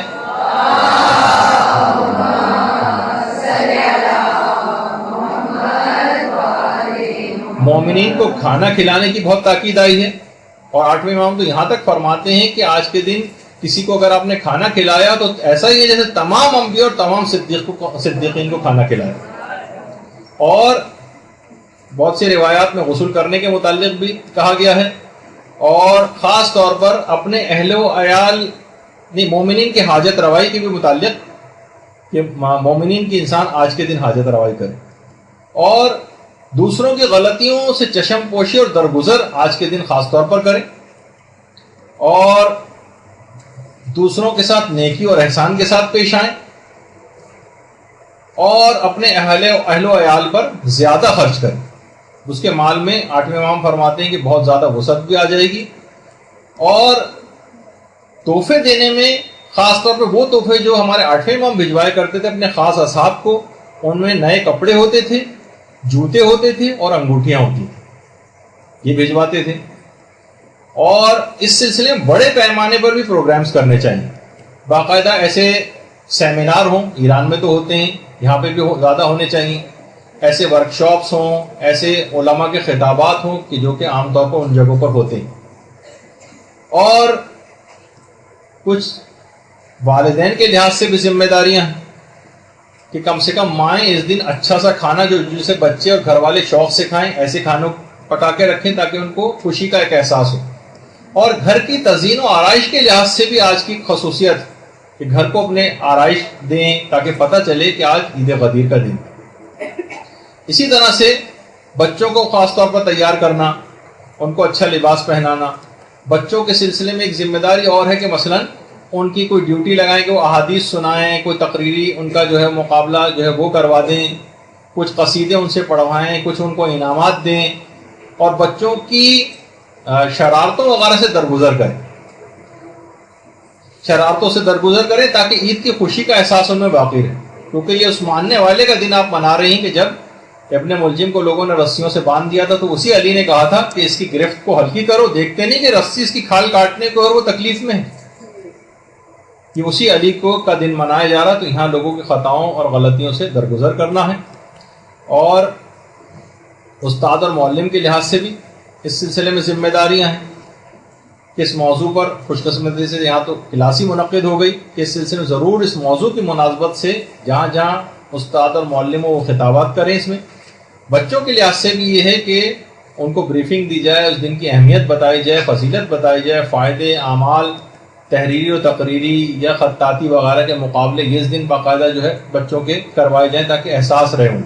اس کے علاوہ کوئز پروگرام بھی ہو سکتے ہیں، منقبت وغیرہ قصیدہ خوانی بھی ہو سکتی ہے، تبرک بھی تقسیم کروائیں، اور اس طرح سے مختلف اور ایک عقد اخوت جو کہ مفاتی کے اندر بھی لکھا ہوا ہے کہ ایک دوسرے کے ہاتھ پر ہاتھ رکھ کے باقاعدہ دعا پڑھی جائے، جس کا نتیجہ یہ ہے کہ جب تک میں جنت میں داخل نہیں ہوں گا جب تک کہ تمہیں اپنے ساتھ نہ لے لوں گا، اور میں اپنے آج سے تم پر تمام اپنے حقوق کو معاف کرتا ہوں سوائے ملاقات کے، دعا کے اور شفاعت کے. ان 3 حق، یہ 3 حق میرے ذمہ میں نے تمہارے ذمہ رکھے، باقی سارے حقوق میں معاف کرتا ہوں. اور بس اس کے اندر ایک آخری بات بس یہ اور کہہ دی جائے کہ بہرحال دیکھیے عید غدیر آخری کلمات ہیں، آپ بے چین ہو رہی ہیں، تبرک تھوڑی دیر میں مل جائے گا آپ کو. بہرحال عید غدیر دیکھیے لشکر شیطان کی شکست کا دن. عید غدیر حق کی بیعت کرنے والوں کا اور سر تسلیم خم کرنے والوں کا دن. عید غدیر کو متعلق علماء فرماتے ہیں کہ خورشید عالم تاب کے تاریک بادلوں کے بعد چمکنے کا دن. اور یہ من کنت مولا کا جو چھوٹا سا جملہ ہے یہ پوری کائنات اپنے اندر سمے ہوئے. اور یہ غدیر کا جو انوکھا اور عظیم واقعہ ہے یہ حیرت سے امت محمدیہ سے سوال کر رہا ہے کہ جس حکم کو پیغمبر نے اتنے اہتمام سے بتایا بعد کے جانشینوں کا تعارف کرایا، پھر مسلمانوں نے اسے کیوں فراموش کر دیا؟ پیغمبر قیامت میں مسلمانوں سے باقاعدہ سوال کریں گے کہ میرے واضح احکامات کو کیوں فراموش کر دی۔ اپنے ماننے والوں سے بھی پیغمبر اسلام شکایت کریں گے کہ تم نے فقط قصیدہ خوانی کے حق تک کا تو صرف تم نے حق ادا کیا ہے، مگر میرا جو تقاضا اطاعت کا تھا تم نے کیا ویسی اطاعت کی اپنے امام کی؟ تو جب یہی وجہ ہے کہ بحر الانوار کی 39ویں جلد کے اندر باقاعدہ امیر المومنین جو حدیث قدسی کے حوالے سے جو ان کا حق بیان کیا کہ پیغمبر نے فرمایا کہ اللہ نے ارشاد فرمایا کہ اگر علی کی ولایت پر لوگ جمع ہو جائیں تو میں جہنم کو پیدا ہی نہ کرتا۔ تو اب اس کے بعد پھر حاکم شام نے تقریباً 20 سال کی طویل مدت میں غدیر کے لیے بہت بڑا مقتل تیار کیا اور ہزاروں غدیریوں کے سر کاٹ کر ان کے خون سے لشکر ثقیفہ کو سیراب کیا تاکہ وہ کربلا کے لیے زیادہ سے زیادہ قوی ہو جائیں۔ جب بھی ہمارے چھٹے امام جعفر صادق علیہ السلام فرماتے ہیں کہ جس دن غدیر کے مقابلے میں ثقیفہ کا عہد نامہ لکھا گیا ہے امام حسین اسی دن شہید ہو گئے۔ گویا امام حسین قربان غدیر، اور یہی وجہ ہے کہ غدیر کی کیا قیمت ہے۔ علماء نے کہا کہ قمبر جیسوں نے غدیر کے نتیجے کا تعارف کرایا تو اپنی زبان کٹوا دی یا زبان گدی سے کھنچوا دی۔ یہ تھی وہ غدیر کی بیشبہ قیمت جو ایسے افراد اور مسلم ابن عقیل اور دیگر شہدائے کربلا وہ اپنے خون سے اس غدیر کی قیمتیں ادا کر رہے تھے۔ اب کم سے کم ان کے ماننے والے اتنا تو کریں کہ اہل بیت اور مولا علی کے تمام فرامین اور تمام احکامات کی دل و جان سے اطاعت کریں، کیونکہ وہی علی یہ فرما چکا ہے کہ مجھے اپنی زندگی قسم میں حق کے خلاف چلنے والوں اور گمراہی میں بھٹکنے والوں سے جنگ میں کسی قسم کی رو رعایت اور سستی نہیں کروں گا۔ اللہ کے بندو، اللہ سے ڈرو اور اس کے غضب سے بھاگ کر اس کے دامن رحمت میں پناہ لو اور اللہ کی دکھائی ہوئی راہ پر چلو اور اس کے عائد کردہ احکامات کو بجا لاؤ۔ اگر ایسا ہو تو علی تمہاری نجات اخروی کا ضامن ہے، اگرچہ دنیاوی کامرانی تمہیں نہ بھی حاصل۔ یہ علی کہہ کر جائے تو دل و جان سے علی کی اطاعت کرنی ہے تاکہ پیغمبر کے اس اعلان غدیر پر ہم تجدید بیعت کر سکیں اور اپنے امام زمانہ علیہ السلام کے حضور سرخرو ہو سکیں۔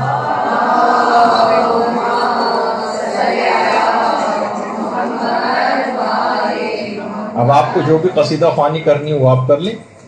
آخر میں بس اس دعا کے ساتھ کہ ہمیں امیر المومنین کی اور تمام ائمہ اہل بیت علیہم السلام کی سیرت کی پیروی کی توفیق نصیب فرمائے، اور جتنے بھی ہمارے مرحومین اس دنیا سے جا چکے ہیں وہ آج کی تمام برکات، آج کے دن کی اور تمام فضائل اس سے بہرہ مند ہوں۔ اور بہت سے لوگوں نے اپنے مریضوں کی شفا یابی کا بھی کہا ہے، خاص طور پر اس مدرسے کے ایک محسن وہ آج کل کافی زیادہ علیل ہیں اور ان کے خانوادے نے بھی آپ سے ان کی دعائے صحت کی اپیل کی ہے، تو آپ لوگ خاص طور پر ان کو بھی اپنی دعا کے اندر آج یاد رکھیں۔ وصلی اللہ علی محمد وآلہ الطیبین الطاہرین۔ اللجل اللجل اللجل اللجل یا مولا اللجل اللجل اللجل اللجل اللجل اللجل اللجل یا صاحب السماء اللجل